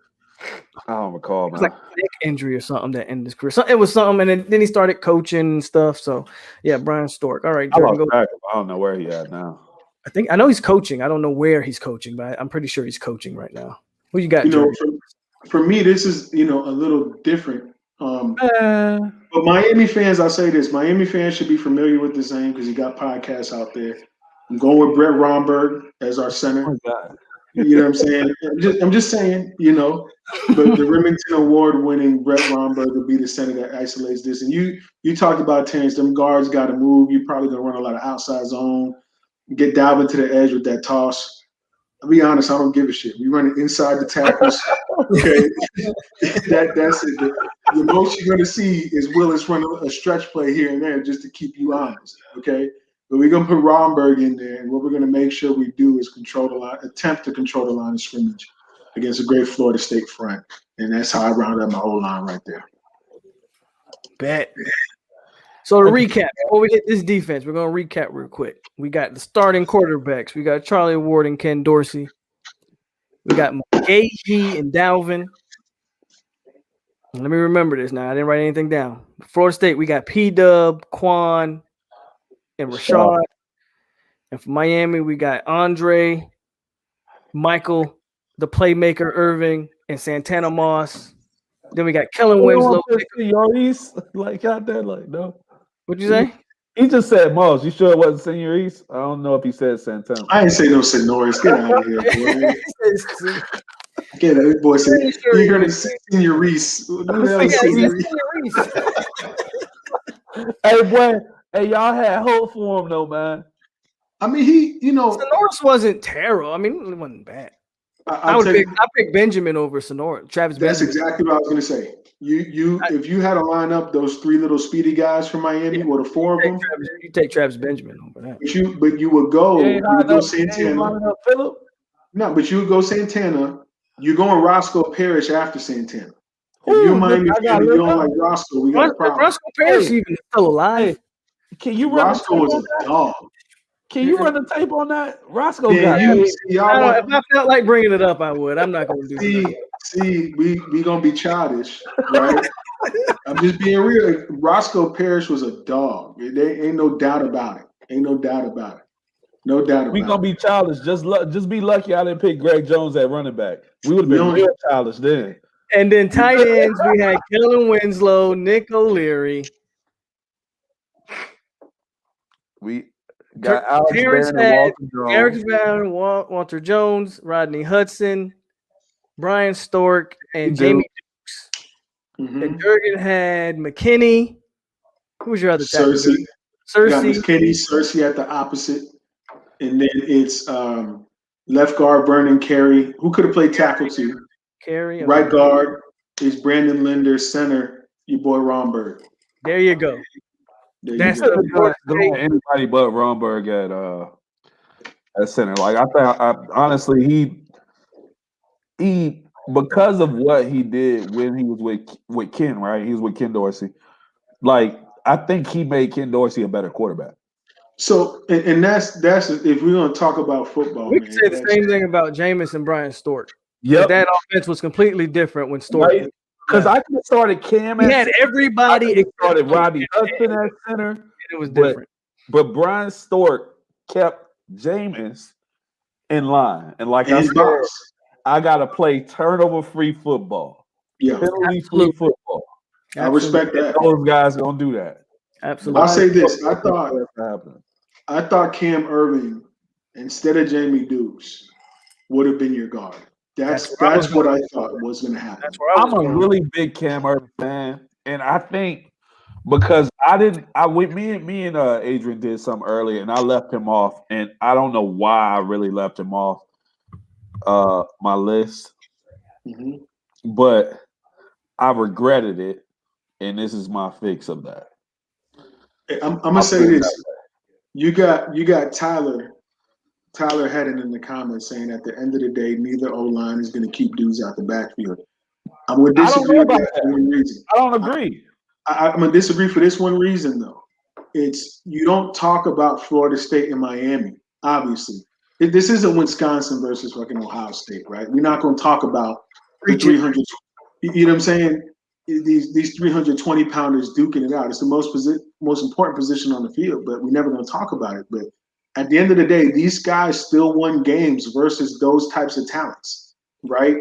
Football comes down to an effort from 11 dudes, and even though they may not be, I don't know, the 6'7" fat kid from Wisconsin who's going to be up top this year, whoever it is, right?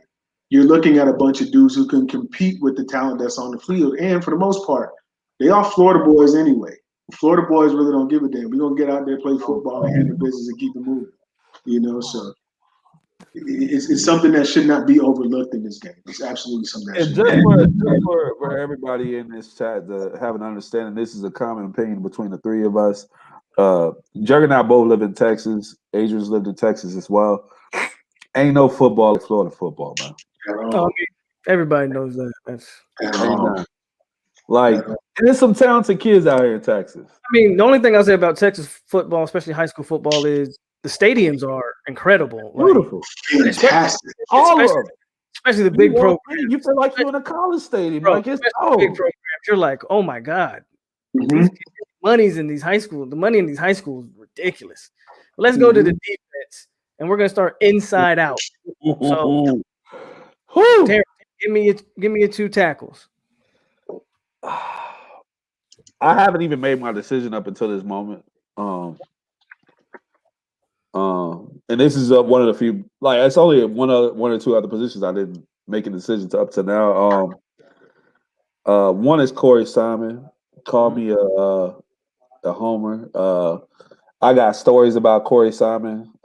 He grew up where I grew up. He was years ahead of me, but like I saw him play high school football, and like I wanted to be him when he was in high school. Like dead serious. Now, I ended up playing DN and not defensive tackle, but dude was just dominant on all levels.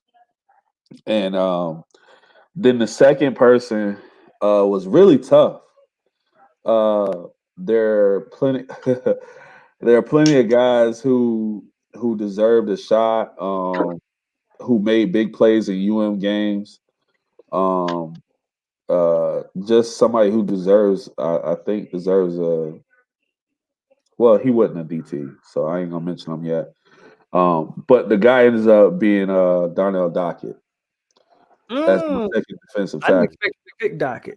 Doc's my guy. I saw it. It's so funny. Mayan King, he dropped the right. That's why I laughed, right? Doc's my guy. But Darnell Dockett just was a playmaker. He made plays. Like there are plenty of guys in the trenches we can choose to play defensive tackle in this situation. But I just feel like those are the guys who are going to go and make plays, who aren't going to be allowed a moment to consume them. And they live for this type of game.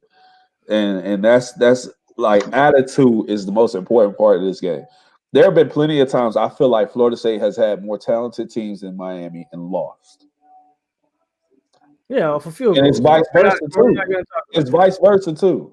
There have been plenty, I say plenty, but maybe not plenty. But there have been times where Miami's had a more talented team, or FSU's had a more talented team, and we just lost because they didn't have enough people who cared about what that rivalry really meant, and who was across from them on the field. I feel like Darnell Dockett and Corey Simon are guys that care about that. Corey Simon in particular, because Corey Simon just did like he was just a dog. Yeah. So before you go, Jurgen, Corey Simon, I think, was the one unanimous decision.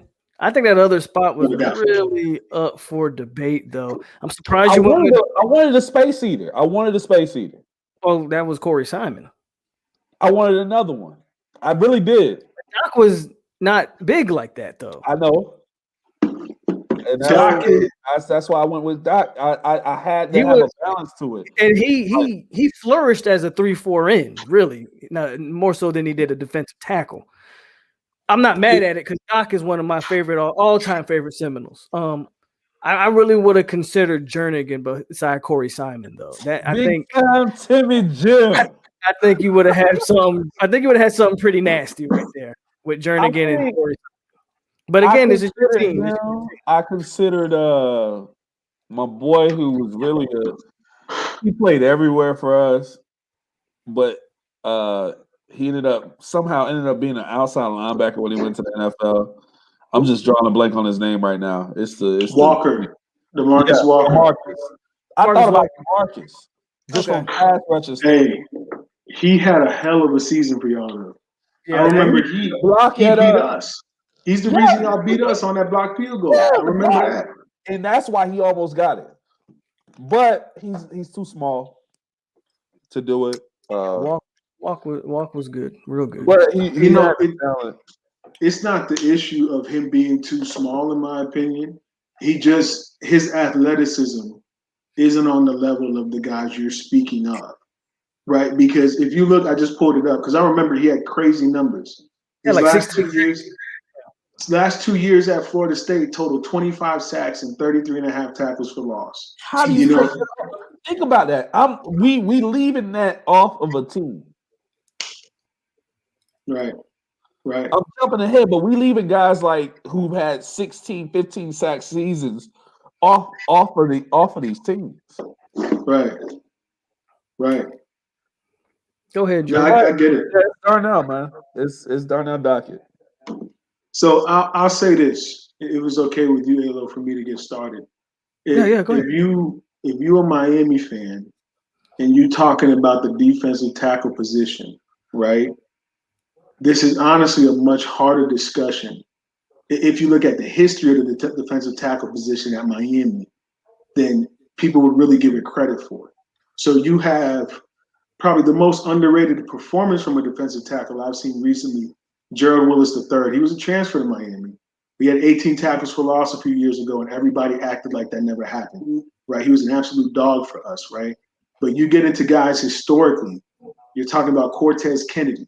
You're talking about Jerome Brown. And again, for my guy's Keith Byers, if y'all ever know who Keith Byers is, All-American at Ohio State. He played for Philly with Jerome Brown, and people would tell you straight up, Jerome Brown, probably the best defensive tackle they've ever seen in person, okay? So you got to leave. Was that?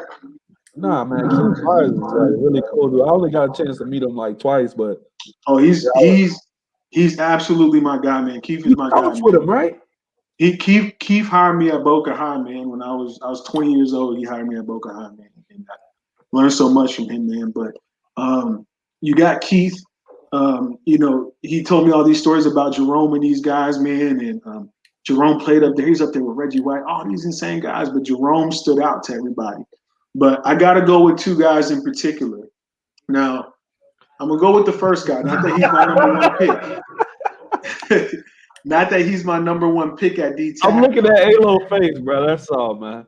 Listen, it's just he said all of that to say I think the two guys we think we know he's gonna. I don't know if y'all even know who this guy is. I'm going with Russell Maryland at D tackle. The Outland Trophy winner, Russell Maryland at D tackle. That's who I'm going with. He's my nose. I take that look back. What we gonna do with Russell is pretty simple. One or two guys is not here, and that. Go ahead. Yeah, exactly. I mean, somebody now. There's no way he leaves one guy off. I don't leave Warren Sapp off the list. There's just no way you leave. No, but I gotta give Russell Maryland his respect. He came pretty much at the same time in the same era as Warren did about 5 years before. So wait, we could have ran a 3-4. No, I'm running 2D tackles because running 2D tackles. I don't care how big they are. Both of them about 305, right? So that's that's one trip to Golden Corral. They had 315. Okay, so I'm lining them up because I'm telling you right now. I'm gonna tell you right now. You not block. You're gonna block them at times, but if you're ever in a position where you have to pass protect against these two dudes, they're gonna be in Charlie Ward's face in a heartbeat. Can I change my offensive guard, man? Nah, you good. I Hold didn't think that. you were going that serious though. Like, Hold that. Listen. We playing what would be Seattle Seahawks style right now, quarters based defense. Okay, or we play the old school Tampa 2 if you want to throw it there. But I need dudes that could get in the backfield. We play the run on the way to the pass. We'll go with Russell Maryland, and we're going with Warren Sapp, the dude that made me love football. Absolutely at the defensive tackle position. so we really even wait. All right, so I need an explanation on Russell Maryland over Vince Wilfork, college based. This is Russell Maryland has an Outland Trophy, and he has a national championship. And mind you, Vince Wilfork, he's a Palm Beach boy. He's a Palm Beach County boy from Boynton, right? I have nothing. I thought he was a lock. Vince Wilfork. Me too. Vince Wilfork, without a doubt. Right? I just figured you were gonna match that space eater pass rusher combo with Vince and Warren. But I feel you. I like your plan actually. I don't think it's necessary because look, if you're talking now about see them dudes, man. Was that? Now they go see them dudes. It is what it is. It's going to be one big blur, So you mentioned, and without knowing this ahead of time, by the way, you mentioned that you want to get guards moving. You want to get the ball out on the edge. I have to be able to move on the inside, and not that Vince couldn't do that, right? It's no insult to Vince Wilfork. But if you're really talking about Miami Hurricanes defensive tackles, you got a batch of 6 guys right there that it really doesn't matter who you throw in. True. Right? So Vince Wilfork is one of my guys. Love him to death. But Warren Sapp, again, I would have never even cared about football if I didn't watch Warren Sapp play football. So I'm gonna be biased on that. But then you got Russell Maryland, who again is one of these kind of out of the old breed Miami. These guys on the inside that really disrupt and throw offenses off from the inside out. So those are my 2 guys. Real quick story. Warren Sapp, for me, as like when I really fell in love with football, Warren Sapp played a role in that for me because I was a big dude. I was one of the fat boys. As soon as I got 75 pounds, all that other stuff, whatever, I was one of the fat boys. But I was still like the fastest dude on the team for whatever reason. Now, mind you, we can blame it on where I was at.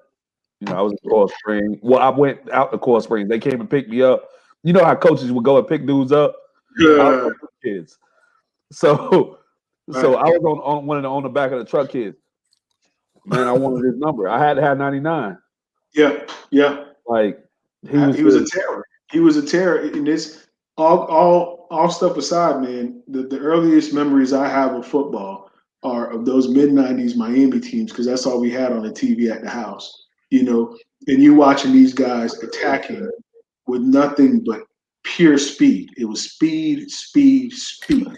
And it was just a level of excellence to see a dude, Warren Sapp, 290. They say he was 290. He probably played after the end of the game. That's another conversation. But you see these guys hop on the field and wreck defenses. I know they lost to that Nebraska team, but goddamn, if you watch Warren Sapp play football, that's poetry in motion. Yeah. You really don't get better than that. You don't get better than that. I don't think it's anything better to see a big man move just move. I personally, and I don't know how much people agree with me, and I get you got the other guys that you could name here.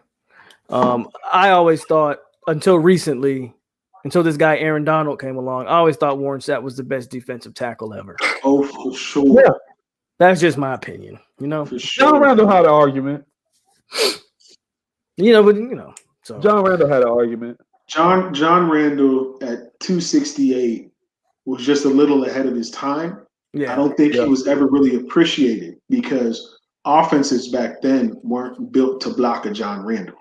You know what I mean? He was strong enough to deal with those guards, but way too quick. Yeah. Absolutely. Right. So He was DNs. Donald to an extent, but yeah, to an extent. DNs. Here we go. You got that, Jared? Jared, yeah, you go first on the DNs.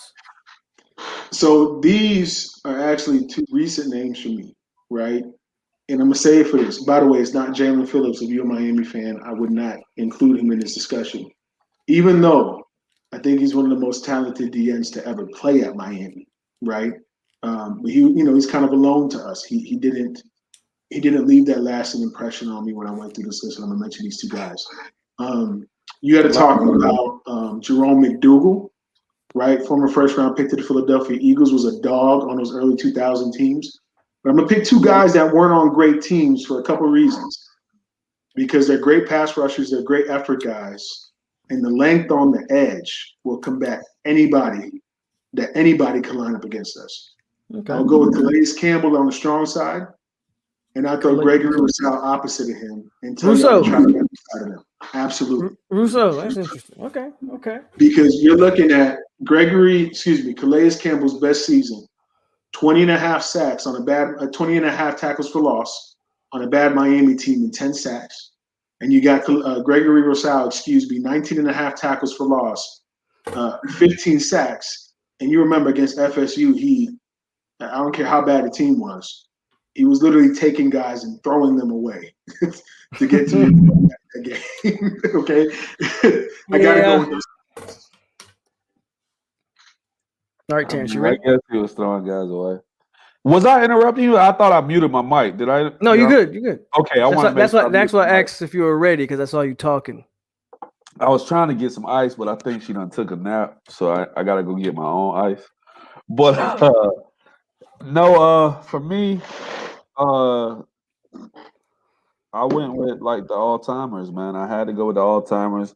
Like, I'm a big fan of guys like Brian Burns, Bjorn Werner, the sack master, Bjorn Werner. Bjorn was my guy, man. Polish, the Russian, whatever you want to call him. Like, Bjorn was cool. He was German. He was German? Whatever he was. Like I said, maybe it's alcohol at this point, but Bjorn was my guy. Like, I was like, if Bjorn was going to do it in the NFL, to me, Bjorn was going to be the guy. He was going to be what Nick Bosa them. And I think we just talked about that last night. Didn't we just talk about this? Wasn't this last night? Or I might have missed that. About this. Well, me and Jared just talked about this like a day or two ago. Yeah, and the conversation is you take a guy, Bjorn wasn't twitchy. He wasn't a twitchy athlete. And you take that guy in Indianapolis, and we know Indianapolis went through and stand him up. And they stood him up.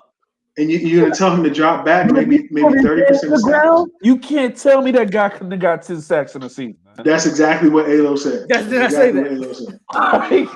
I'm not saying the dude. I'm not saying he leads the league in sacks. No, but if you put his hand in the dirt, you're talking like an 8 to 10 sack guy a year. You can't tell me he's not Jared Allen type talent. Sure. There you go. Sure. Me and Jerg literally just had this discussion the other day. Mm-hmm. And it's you know what I really hate is when I see guys from Florida in particular, the state of Florida, get misused when they go to the NFL. Mm-hmm. And I see it happen so often. I mean, look what the Broncos did with DeMarcus Walker. They did the same thing pretty much. Pretty much did the same thing the Colts did with Warner. They did with Walker. Miller. They stood him up. They couldn't figure it out. But go ahead, man. Pick these DNs. Man, it's real simple for me. My DNs are goats. FSU goats.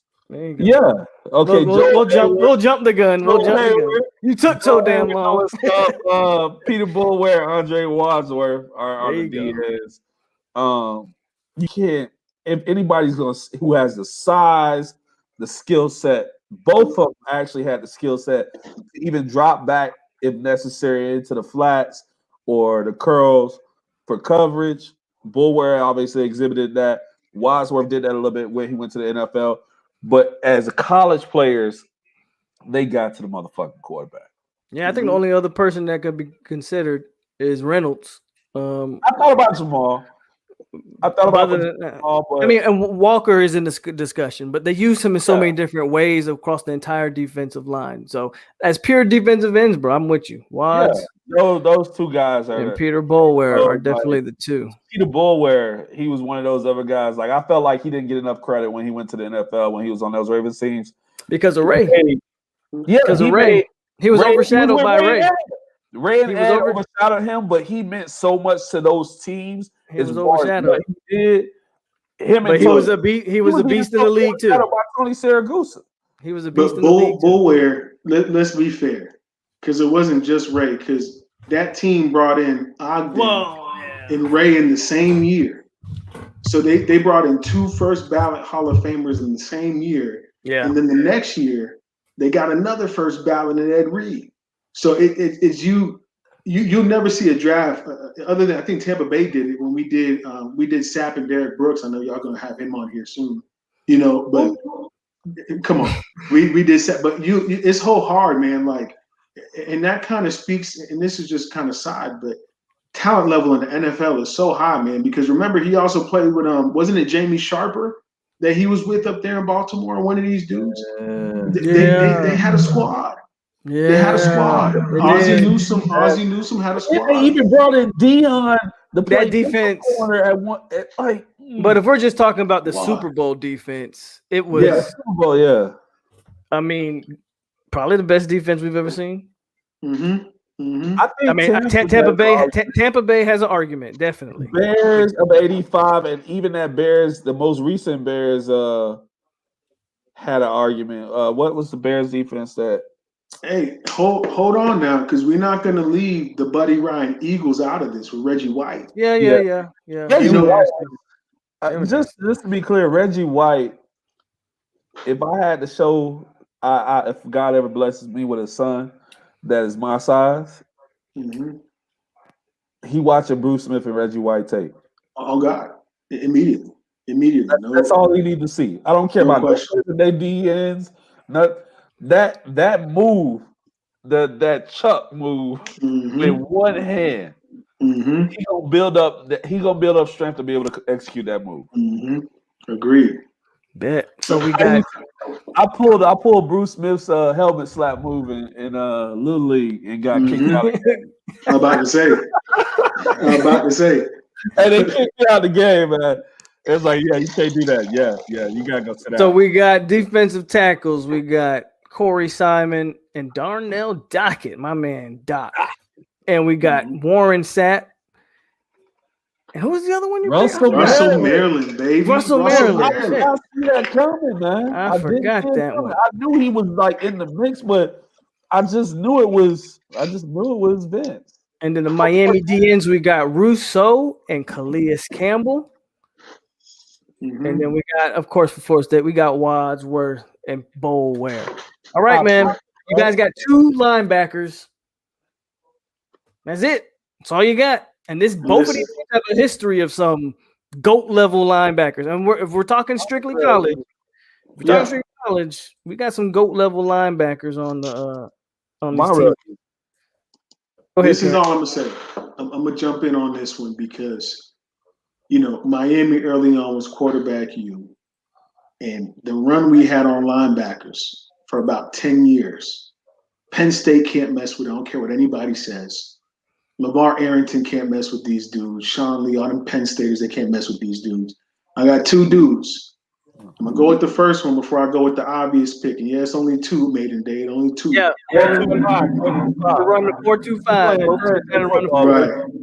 So this is what I'm going to go with. I'm going to go with Broward County's own, the baddest white boy of all time. I knew he was going to be Derek Morgan.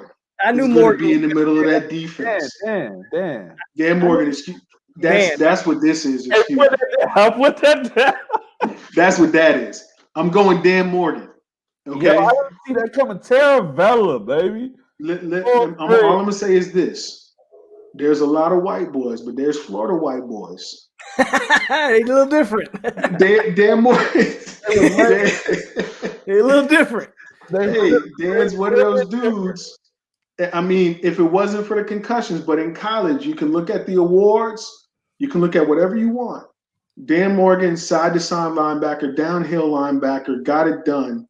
One of the best linebackers I've ever seen play in my life, right? And my second linebacker, I wish it could have been who I thought was going to be the best linebacker ever in Willie Williams, but he's a knucklehead, okay? It's the obvious pick. It's Ray Lewis. Yeah. You're going to start in the middle of this County's own.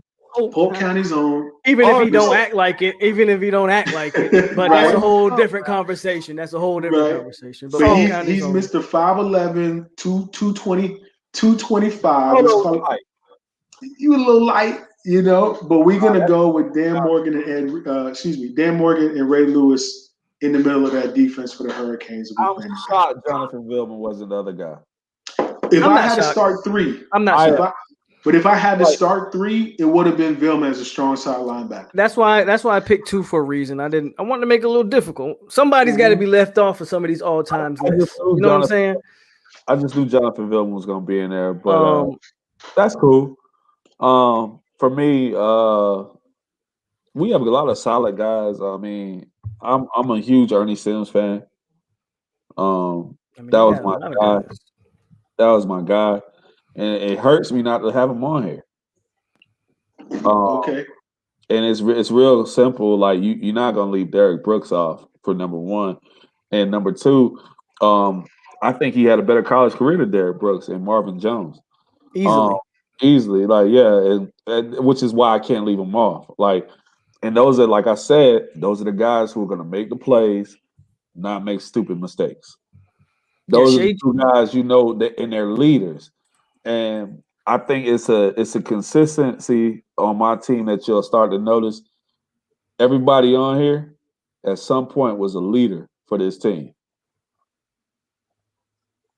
Everybody had leadership going. You're going to say Buster Davis. I feel like I'm hearing Buster Davis come out. What about Buster? I like Buster Davis. Buster Davis. I love Buster, but I really feel like I hear Buster. I said my two. I wish Buster could have made it.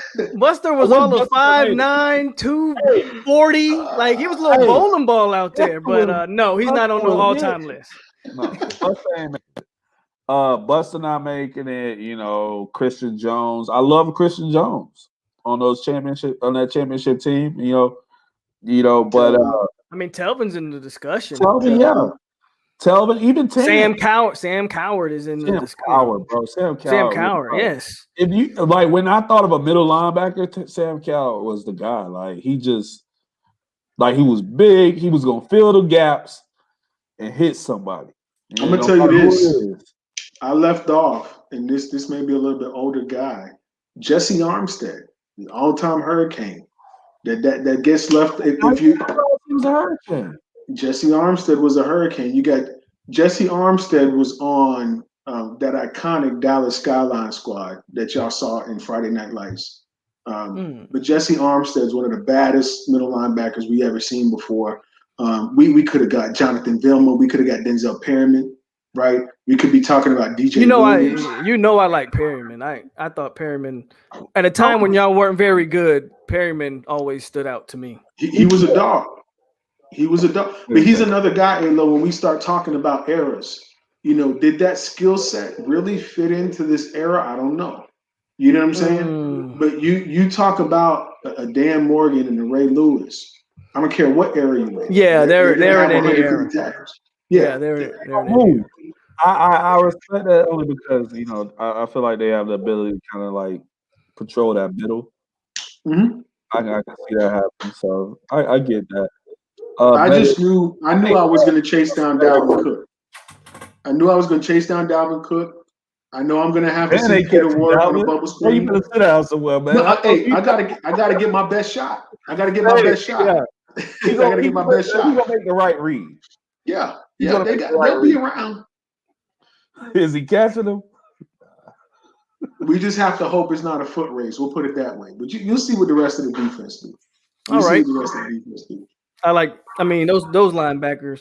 But to me, if there's one position that's a wash, it's the linebacker position, in my personal opinion. I agree. I think they're about as dead even as you can get. College career wise. College wise, yeah. Because Definitely I mean, Marvin Jones suffered injuries when he was with the Jets, so he never quite was the NFL player. I mean, he had a long NFL career though. He And was he was still still good, right? But he didn't quite have the NFL. I mean, Derrick Brooks is an all-time linebacker on any level. Mhm. And like he said, Dan Morgan with the concussions didn't quite have the Dan was NFL supposed to be career. that dude.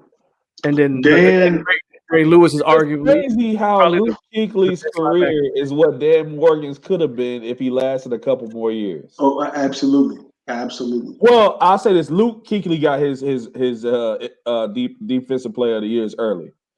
He got For sure, two, right? For sure, he did. He got two, and He did. I mean, wait, off topic, real quick, is that Hall of Fame? Luke Kuechly? Yeah. If Calvin Johnson is a Hall of Famer for his 9 years, Luke has to be in the conversation. And I'll also add Maybe not first ballot, but he's not Keith Brooken not getting in before him. Is Urlacher a Hall of Famer? is Patrick Willis getting in? Here's the thing. That's where that conversation comes in. Yeah, I got to start asking other questions because We'll get to that. to me, Luke Kuechly is twice the linebacker that Urlacher ever was. That's just my Absolutely. Absolutely. But I have a feeling. I have a feeling Urlacher will be in the Hall of Fame. Like I have a feeling they will put him in. Urlacher's in, Kuechly's in. So Right. if Urlacher's in, Kuechly's first ballot. then yeah. If Urlacher's in, then Luke Kuechly's in the Hall of Fame to me. He's first ballot if Urlacher gets in. That's just my, that's me. He's obviously a Hall of Fame talent. There's no question. But it goes to the conversation. If if Patrick Willis is a Hall of Fame talent, you got to put in Luke Kuechly. Mm-hmm. They basically have the same window, right? But again, Brian Urlacher, you mentioned one of the best defenses ever. He was absolutely at the center of it. There's no question. He was. But he's not the same linebacker Luke is, though. No, Because again, if we're talking about eras, Luke can play in 1953. Yes, He could do whatever he wanted to. He could have done whatever he wanted to. About Luke, and we'll move on after this. Luke not only he has 2 defensive players of the year, he has a Super Bowl appearance. Mm-hmm. To put that next to somebody, people put Howie Long in the freaking Hall of Fame. We've had this discussion about Howie Long and the Terry Bradshaws and the Joe Namath. Yeah, we know. Yeah. If Luke not getting in and Howie Long got in, I feel you. something's broken. I would like to compare more to Luke to the more like the Urlachers and the Pats, like we were talking about. And to me, more so, if Urlacher is a Hall of Famer, Luke Kuechly is a Hall of Famer because I get it. Urlacher was the center of that Bears defense for a long time, a really good Bears defense, but Luke Kuechly is twice the linebacker. He can do 10 times more things. He can do way more things than Urlacher ever even dreamed about doing on a football field. I remember that Dallas Cowboys game, man, when he ended Tony Romo's career. Mm-hmm. Mm-hmm. So that's just me. All right. We got 3 corners. We got your field. Can I ask a question? Because Yes, sir. we're saying 4-2-5. Your Right. corners don't matter, bro. I'm just saying. Good point. No, you're perfect point. I already know where you're going with this question. It doesn't necessarily have to be a nickel. If you want to throw an extra safety in the box or however you want to play that, good point. You bring up a good point. I should have specified that. You run your 4-2-5 how you want to run it. Do you want to go more coverage? Then you throw a nickel corner out there or whatever. If you want to put an extra safety in the box, that's your choice. I'm glad that this doesn't matter. With that said, the way we'll do this is this. Instead of just doing corners and safeties, name me your starting 5 in the back. Terrence, I'm gonna let you go first because I know you take great pride in presenting the dude that got burnt by Rashawn Scott in Florida State versus Miami. So I'm gonna let you get that out your system. I don't know who is Rashawn Scott. That's exactly. He got burnt by Rashawn Scott. He got burnt by Rashawn Scott. You know who? You know who? All right. He literally went back and researched as much as he could to find out something. No, I remember I messaged y'all. I contacted y'all the second it happened. And I said, did he really just give up a catch to Rashawn Scott? He got lost. It really wasn't his fault, but he got lost. I'm gonna let you have fun with it though. I know y'all proud of your I'm not playing these games with you. Go ahead, Terrence. Prime. Okay. Duh. Just so you know, he's following Michael Irvin. But they're not gonna move Michael Irvin. Wherever he want to be at. I doubt they move Michael Irvin. Yeah. It don't matter because he won't matter. They'll try to find the mismatch with Moss more so than Irvin. But go ahead. They won't find it. Go ahead. So I think I need to make it clear because it was really easy for me to. I couldn't leave Leroy Butler off of this list. He's quite possibly our greatest safety of all time. And FSU Rose, that's an interesting setup you got there. I was very conflicted on Xavier Rhodes, and he did not make my list. Okay. He's talented. He has a skill set. I would love to line him up on Andre Johnson.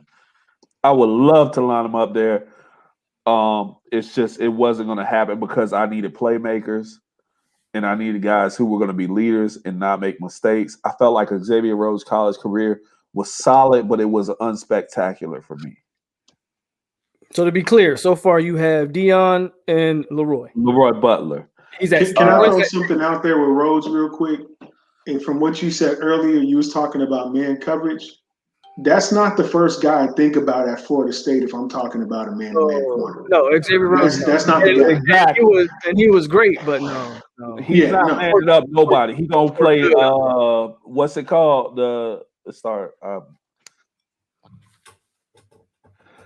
He plays at the field side or whatever corner or whatever.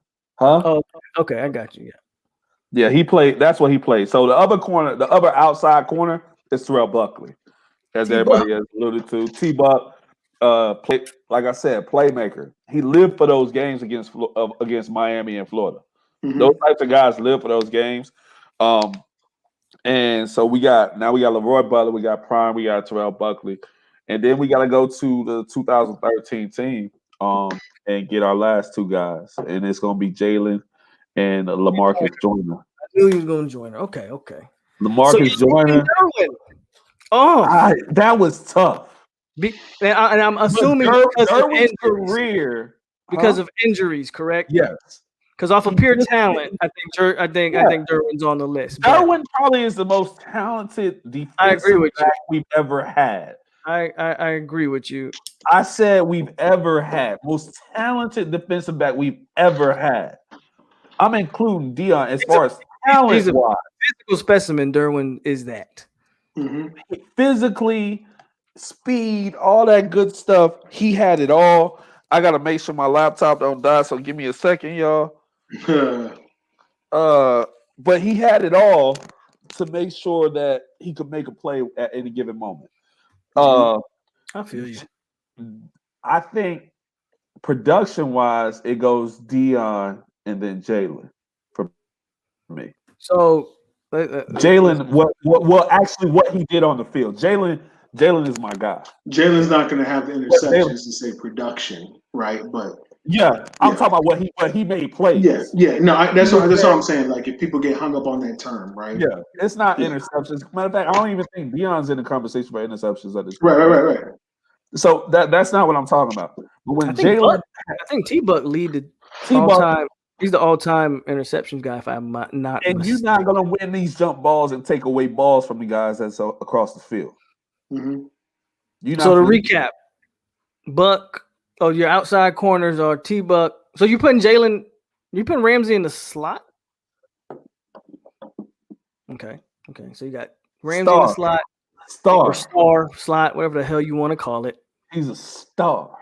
Give me Dion and Buck on the outside, and then your two safeties are Joyner and Butler. So the other part I dig it. That is I have the flexibility of moving Jalen to safety and putting Joyner at star. Because if you remember on the national championship team, Jalen played safety. They rotated those guys, but They moved around. Ramsey was more of a safety. Yeah. Yeah. So I would do. Matter of fact, his interception in that national championship year was at safety. He was playing safety. And Jordan because Jordan is more physical. Jalen has the greatest missed tackle of all time, because if he makes that tackle against Trey Mason, I don't know, they might be able to, run that clock out even more. So I will say this before I let Jurgen. Hey man, what side you on here, man? No, I'm saying it was a great missed tackle because we had the time to go and win the game, is my point. But yeah, before Jurg goes, I thought about this secondary myself, and now just hear me out. I'm not saying that this guy belongs on the list, but I really thought of a safety combination of Pat Watkins and Derwin James, and I said, God damn. Remember, Pat Watkins was he was supposed to be the prototype. He was the dude out there in South Florida. 6'5", 4'5". He was the dude. He never quite lived up to the hype, but Pat was the guy. Jumping over offensive lines, the block kicks. He was the guy. Go ahead, Jerk. Who's your five in the back? Can we just get the first two out of the way, please? Was that? Can you say the first two, please? Just get it out of the way. Sir, I'm going to take my time. I'm going to enjoy this. Okay? I'm going to enjoy it. This is what I'm going to say. There's my top two corners, and one of them isn't because he's the second best pure cover corner we got. It's because of the return game. It's Baby Dion. It's Phillip Buchanan. I would start him one side, right? You got legit speed on that outside. If it wasn't Phil Buchanan, it would be Dwayne Starks for me, no question, right? But I'm going to say Phil Buchanan on one side. Opposite of Phil Buchanan, probably the most underrated corner I can think of in modern college football is Antrell Roll. It gotta be Roll. Because if you remember, we was all in high school when this happened. Antrell Roll versus one of the GOATs, Larry Fitzgerald, shut down. And then you had Antrell Roll versus Calvin Johnson one-on-one, shut down at the college level. He was a beast. He was absolutely a beast. I think those matchups favored him. Because he's a big physical guy going against big physical guys, and that's why he ended up transitioning. He was in the league for 10, 12 years, was able to play safety.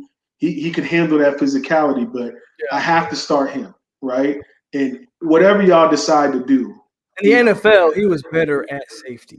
He absolutely was. But in college, he was able to get them long arms from somebody and delay everything from happening. He would disrupt everything, right? But everything.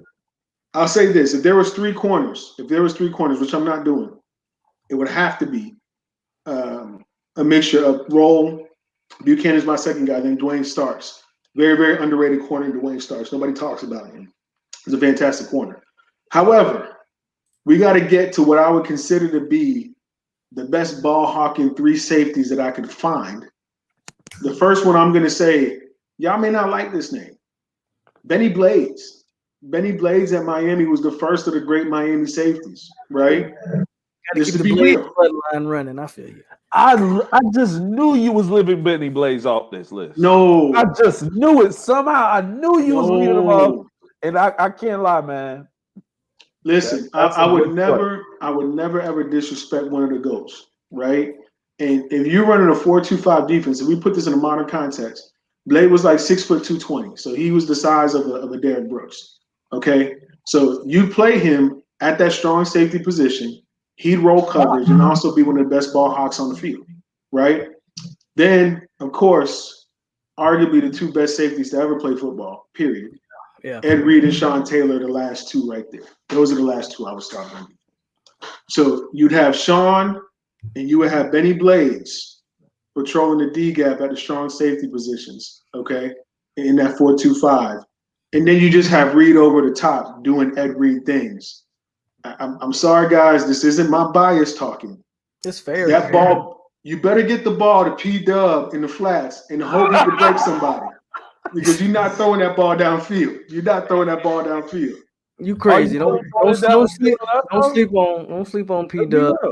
Rose said you left off for a little. So here's my thing, Rose. If we're fielding a team, And the only reason I include Buchanan, not just because he's a dog, right? I remember Buchanan, the electrifying player. So if he got his hands on the ball was going the other way quick. And the mixture of a Buchanan with a Sean Taylor back there, with an Ed Reed back there. He could take those chances. I get what you're saying. You see what I'm saying? And that's all I'm playing for is at the end of the day, we would line up our front four. We line up our two backers and dare you to run it inside. Right? But if you so choose to throw it downfield, I need somebody to get that ball in their hands and take it the other way. That's my guy right there. I take it to be. I want to ask you a question. Those three guys, who going downfield? My receivers. Okay. Just want to ask that question again. My three guys. What makes you think we going downfield? But see, that's the point though, is if you have to play check down football for 4 quarters, I'll give you that. But there's no way. It ain't got to be checked down. But there's two. Reed ain't seeing shit. But that's the point though, is that if I could do two things, if I can stop the run and I can prevent you from blowing the top off of defense, I got a chance. So let Charlie Ward run around like he wants to. You know what I'm saying? Let Dalvin get to the edge a couple times. But at the end of the day, I'm not giving up a big play. You can't let Dalvin get to the edge. You're not going to give up a big play. But again, the easiest way to score a touchdown in football is beating that guy at the free safety position or at the strong safety position, whatever it is. I'm not going to let you do that. I don't care what it is. Don't care what it is. And I would never play sticky man coverage against you. I'm not that stupid either. I'm not that stupid either. Hey, you know what? That's why I think if that ever were the case, yeah, that's why we have an advantage. I know you got to drop into the zone and whatever. But I think I wouldn't mind seeing this on NCAA 14. We actually the three of us had a lead. If Jerg will get the game again. If Jerg would just go ahead and drop it. Matter of fact, let's raise these funds for that, man. What you need to do? A PS3 or you need what you need? Man, I haven't thought about it since that thing went out on me. Yeah, let's get this done, man. I got to get it back going. Matter of fact, if you need me to handle your PPP loan, like I can go ahead and get that taken care of for you. That sounds illegal. That's what it sounds like. I do nothing illegal. First of all, Jurgen and I have actual real lives. We're functional human beings in society. Bro, I work in talent acquisitions, and I'm also I do meal prep, and I'm a private chef, meal prep, and I do talent acquisitions. So I have a company that does recruiting for cybersecurity. Jurgen, would you like to tell them what you actually do for a living? I prefer to make a lot of money. That's all that matters. That ain't even what it is. That ain't what it is. I make a lot of money. Jurgen, like I said, Jurgen's a functional member of society as well. I'm on the bottom end of this totem pole. I'm just a military dude. I don't do anything. And he's sitting here saying that, but he knows Jurgen and I respect him so much, man. He protects our freedoms that allow ourselves and my fiance and his wife and his children to live the lives that we do. And we're very appreciative of A-Lo, man. We always check in on our boy, man. Right. I remember he went ghost on me for a little bit, but he back and he doing this show, and man, it's amazing. I was in Iraq. Yeah, we not gonna talk. I was not gonna talk about when you went ghost. Where you at? Like what? I was in Iraq. No, dog. No. What are you talking about? Talking about you know what I'm when I first joined? Listen, Terrence, I ain't gonna say what happened exactly, but we was on 2K with A-Lo. This like 2014, 2015. I'm about to mute you. Yeah. we on 2K. We on 2K. So you want to know what happened? I'll tell you. You know what? Yeah, we on 2K hooping it out of nowhere. Adrian get caught off in the middle of the game. What's going on? He talking about, my wife was sweeping. Man, your wife wasn't sweeping shit. You pull that shit. Hey, but like I said, man, we all appreciate A-Lo, man. He doing his thing. Don't worry, I keep talking to him. I make sure he gonna retire out the military. He gonna do his 20 years and then retire. I ain't gonna let him. I ain't gonna let him leave. he gonna do his job. Yeah, man. We all are in a chat, man, and it's probably one of the better conversations you'll ever see. A group of people that one care about each other and what's going on with our lives. Two, we gonna ride on some niggas. we gonna get on. Hey, we get on each other's nerves. I'm trying to tell y'all, I don't know what y'all got going on in June, but I'm telling you, I'm gonna be in Florida in June. Let's go. I already plan on being there. I'm gonna be in Florida in June, and I booked my ticket right now. And we plan on getting an Airbnb in the Keys for like a weekend. Me and the wife, my wife's birthday. Just adults though, just adults. We gonna act. No, my wife's birthday in the middle of June, bro. Baby. Well, see, you ain't got no kids, Terrence, so I ain't talking to you. What's a kid? Yeah, exactly. So I'll say this, guys. First of all, I don't know. That's for the chat to decide who had the better squad. We know Good point. Did, but that's for the chat to decide who had. Yeah. Do we want to do kickers? John's still talking about. Kickers. We got the better kickers. Do we want to do kickers? I don't. Y'all kickers don't win big games. What are we talking about? What is an FSU kicker? Huh? Man, you can't even see me right now, man. You can't see me. Tell me when an FSU kicker has iced Miami. So we got Roberto Aguayo. You know how I feel about Aguayo as a Bucks fan. The Bucks should have never drafted him, but correct. It's the worst. And I'm a Florida State fan, but that was the dumbest. Hey, y'all made that fucked up decision. Yeah, exactly. That was. And what was crazy though, second round. Y'all not gonna put yourselves out, but y'all were so much homers when that pick happened. Bullshit. No, not me. Hey, no. It wasn't me being a homer, bro. No, you were being a homer. I was trolling hard as. No. Come on, bro. I don't remember exactly I don't remember. I'm a Panthers fan. I don't remember exactly what I said. I was gonna make sure you felt every piece of that draft pick. Listen, I don't know exactly what I said when the Bucks made that pick, but I know for a fact, being a Jameis Winston fan, I was like, the Bucks are stupid. They had too many. At that point, you had too many holes on that team to pick a kicker number 2. I thought they were wrong for picking Hargreaves in the first round that year when Tunzel was sitting right in your face. You about to make me shut this thing down. I've already covered this stuff, and I'm not doing it again. Yeah. Hey, I ain't gonna lie. As a Florida State fan, when Carolina picked Kelvin Benjamin, I did backflips on my bed. We know you did, but that pick made sense. That pick made sense. And I called it, right, Jared? Yeah. I was like, it has to be. It was the same thing with Burns. We saw Burns falling, and we was like, well, that's it. Yeah. I was like, if they don't pick Burns, like I'm gonna sell. I'm done with the Panthers. If they don't pick Burns, I'm done with the Panthers. But they did the right thing. So let me say this real quick. I mean, we can pick kickers if we want. I could care less. Look, this is all I'm gonna say, right? About the special team side is that in a pandemic year, we had Chico Vinatieri at kicker, a.k.a. Yeah, that's y'all's greatest kicker of all time. And it's sad that it had to happen this year. If y'all, I don't think you was in this chat particular, but I was talking to Mike. And when we played FIU, we lost to them bums, right? When we played FIU, I'm like, hey, I can't relate. Line up for this 57-yarder. And this Chico came up, bomb, 57. Yeah, next one, bomb, 52. He was a dog. So you got Chico Vinatieri, a.k.a. Borregales. You got to rock with that. Punters, you got to go way back to Fiegels if you're talking Miami punters. Yeah, Fiegels, yeah. We all know I could pull a punter out my ass if I wanted to. Not right now. Y'all gonna have to rely on Alo right now. Say that again. A punter? I couldn't pull a punter out of my ass right now. It's Janikowski at kicker though. You can have it. Listen, if we were playing, is it Moss or Hester returning? It's Hester returning, right?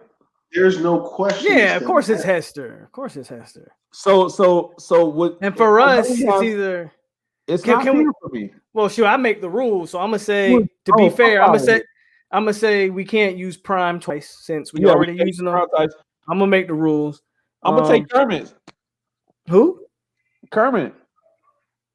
I would take Greg Reed over Kermit, bro. I thought about Greg, but Kermit won us the championship. Did he not? Yeah, but that's one play. That's one play in a big moment. Yes, but Greg Reed did it over his career.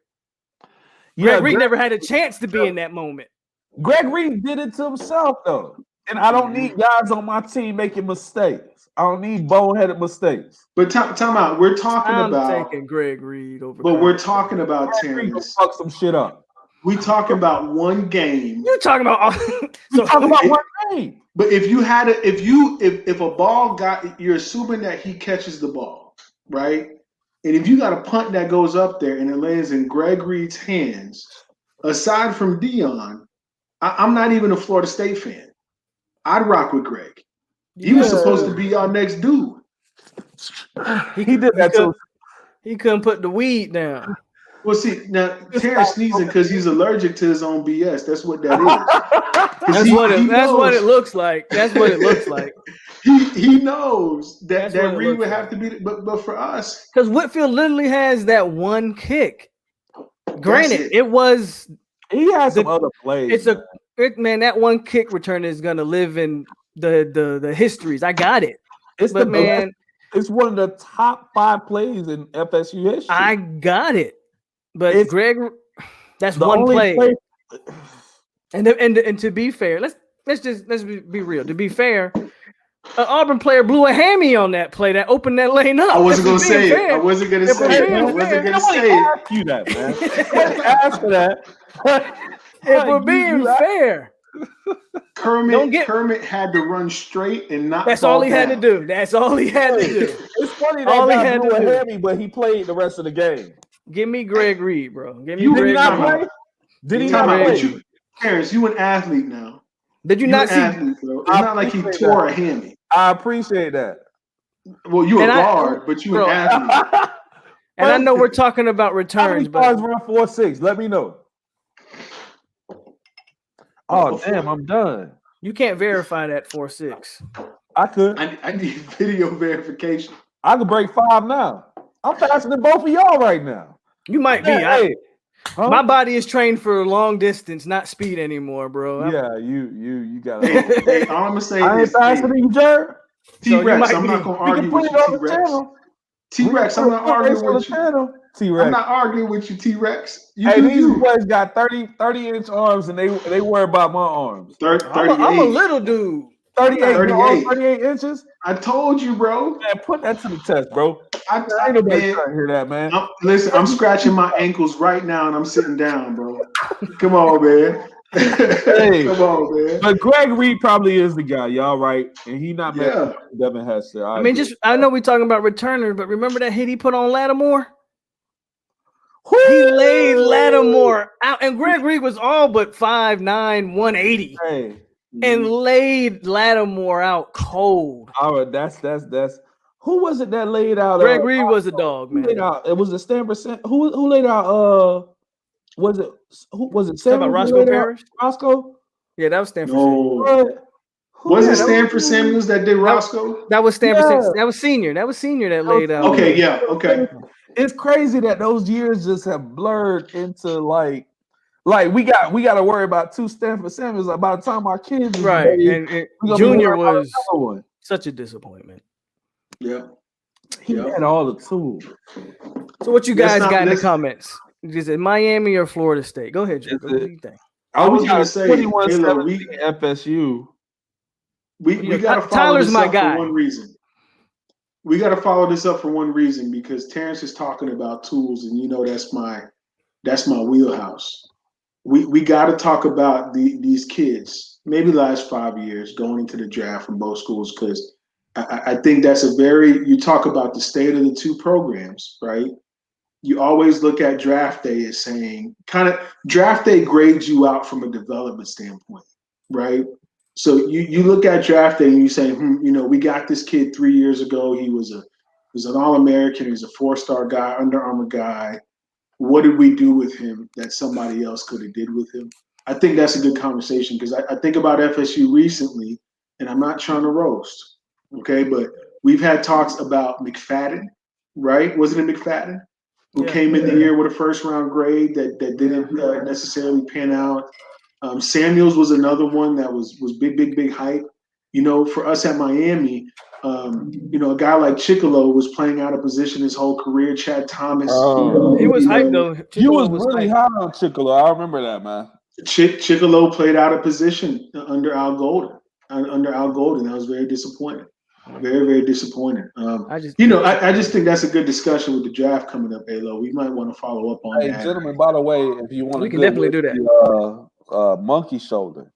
You about to open? You gotta drink some more. Well, I'm done with mine, so and I might go out tonight.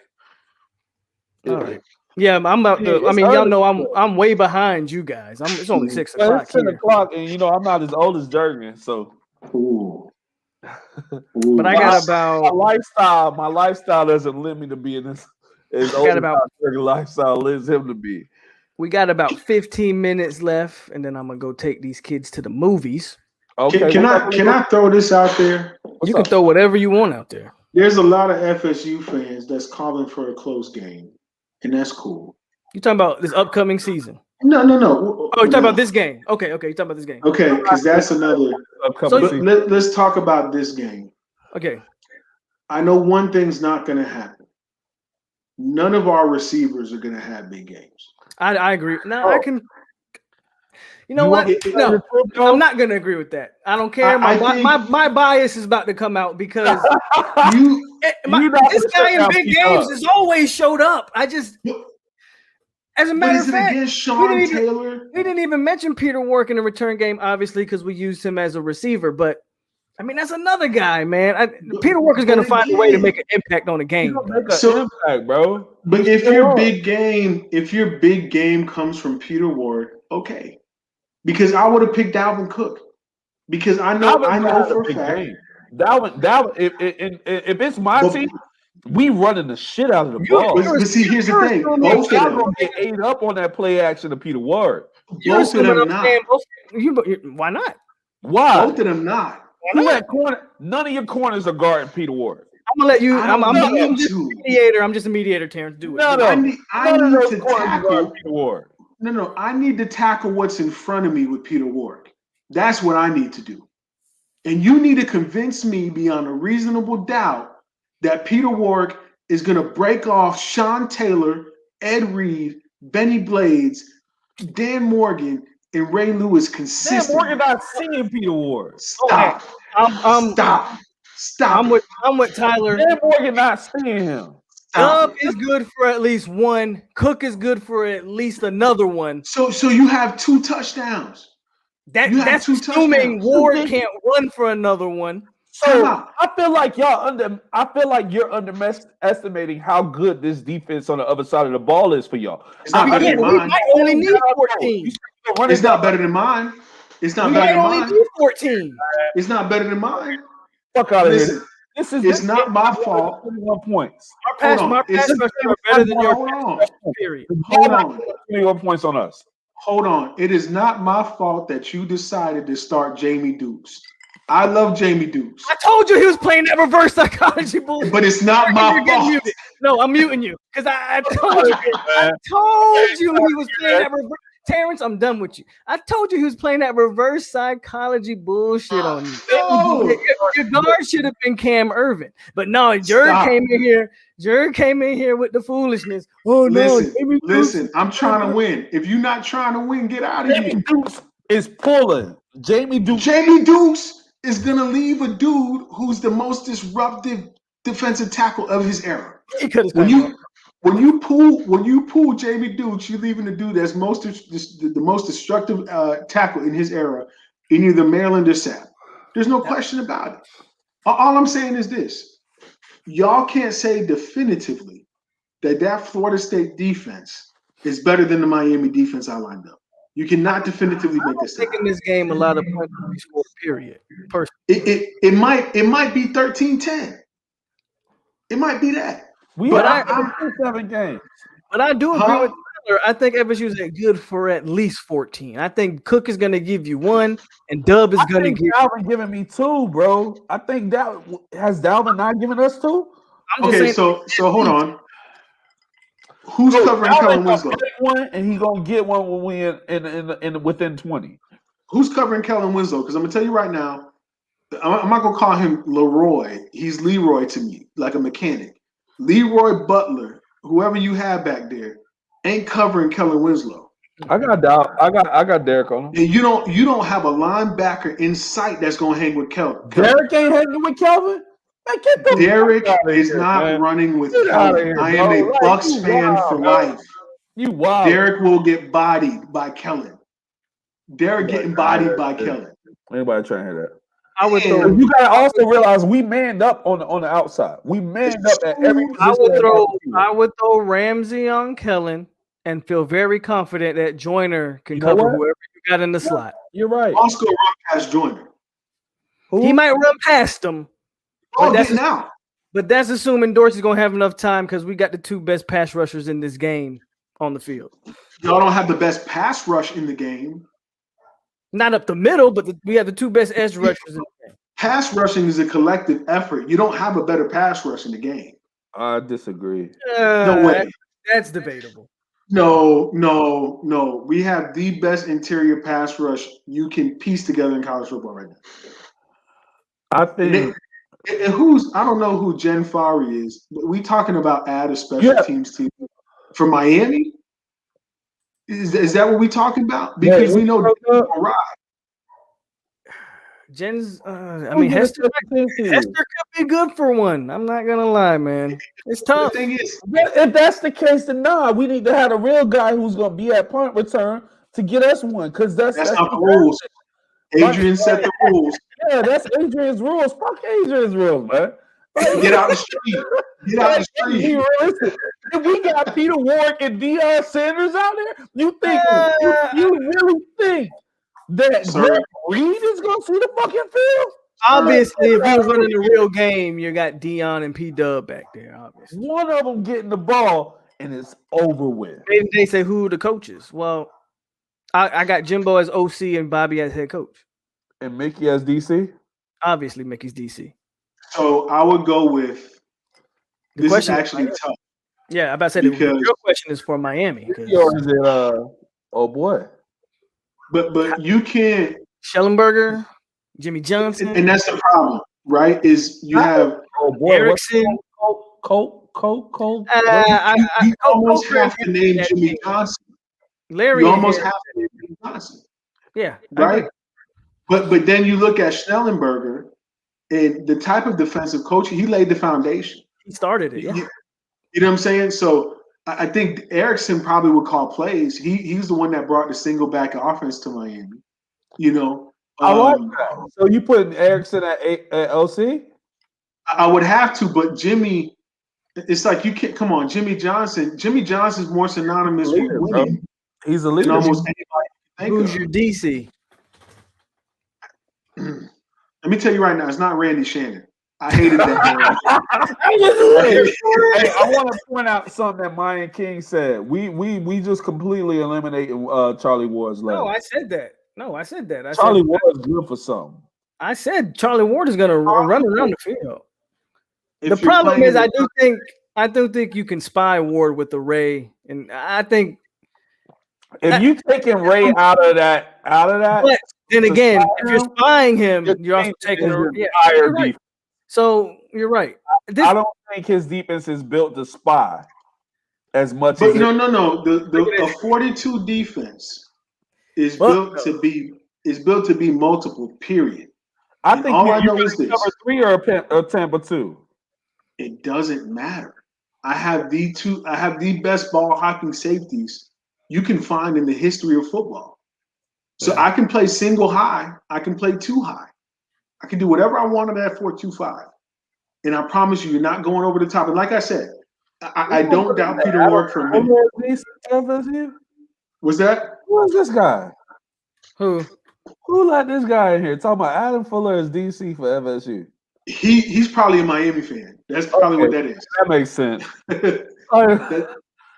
That's probably what it is. I don't know, man. I'll say Dalvin- this. I don't see. I see. If you told me that Ward and Warwick combined for 3 touchdowns against us in this situation, I believe it. But I don't think that there's a situation where against this defense that Ward, Warwick, and Cook get off. I think it's a pair. You know what I'm saying? Jim Farley just said something about FSU getting 2 interceptions with a pick 6. I don't see us getting 2 interceptions. You know, once you get to that point, we're starting to, you know. Ken Dorsey not letting that happen. And I'm just I'm gonna say this. Like Y'all I mentioned Dorsey throwing 2 INTs in that game. In that game, where it's the players that are available playing. Like I don't see Ken Dorsey throwing that. I don't see Charlie Ward throwing 2 interceptions either. Like this isn't. It's going to be a 1 or maybe 2 turnover game. If one team gets both turnovers, then they win. Sure. Like I'm telling you right now, I would plan to make sure y'all don't touch the football. I do everything in my power to make sure. Hey, That's what you build that offensive line for. I'm just going to lay on you. I'm going to lay on you for 4 quarters. You know, I'm going to lay on you and hope that when it's time to pass the ball, that we can figure something else. But I will say this, little known fact, Dion, the dude y'all dependent on, never beat Miami. And he played against Michael Irvin. I'm saying, Dion never beat Miami. That's okay though. You're talking about a corner. That's who he's holding on to. Which one of y'all corners affected the game that way? I don't need my corners. Okay, but I'm asking you talking about Dion never beating FSU, UM? Which one of y'all corners ever where they the reason why UM beat FSU? Sir, I'm betting on the fact that I have 3 safeties that will not allow you to push the ball ever down. I got 3 safeties that I love. They cannot, one of those safeties, cover the mismatch. There's going to be a mismatch. Where? There's either going to be a mismatch at tight end or there's going to be a mismatch at slot. And no way. I'll take LaMarcus on. First off, I don't. Jalen's guarding Kellen. LaMarcus can't man up nobody. The tight end, I can kind of feel you, but I don't bracket him. I think Joyner's fine at slot. I think fine. 5'8", 455. LaMarcus Joyner is gonna have to guard. 8 plays. He's gonna have to guard. You're saying you're playing. You're assuming that he's lining man up. That's what he said. That's what he said. But see, you going on my man, and you know what? You're sorry. But that's what you said. I'm telling you right now. I understand. You know how I view football. There's the only thing that's not gonna happen. I'm not going to get beat in the run game, and I'm not going to get beat deep. So if you're going to beat me, you're going to beat me in the red zone, right, where the game is condensed, right? Or you're going to hope to God Peter Warwick breaks off 7 people on his way to the end zone. I mean, he's known for doing that. So once he's known for doing that. He'll get you 7. He'll get you 7. And sometimes he don't need to do it, but once. Do it, and I don't think in this game, man. I'm talking about, and again, I think Dalvin, regardless of who he plays against, I think Jimbo gets me isolation on P-Dub 1-on-1. I think Jimbo gets you an isolation on Dalvin. I think it becomes a matchup of Dalvin versus Ray and Dan. Jimbo's gonna try to sneak Dalvin out there. I'm really interested on how Willis McGahee runs the ball in this type of matchup. In all honesty. Look, for Willis, I think Willis might have a big day. I don't need 150 from Willis. Touchdowns or not.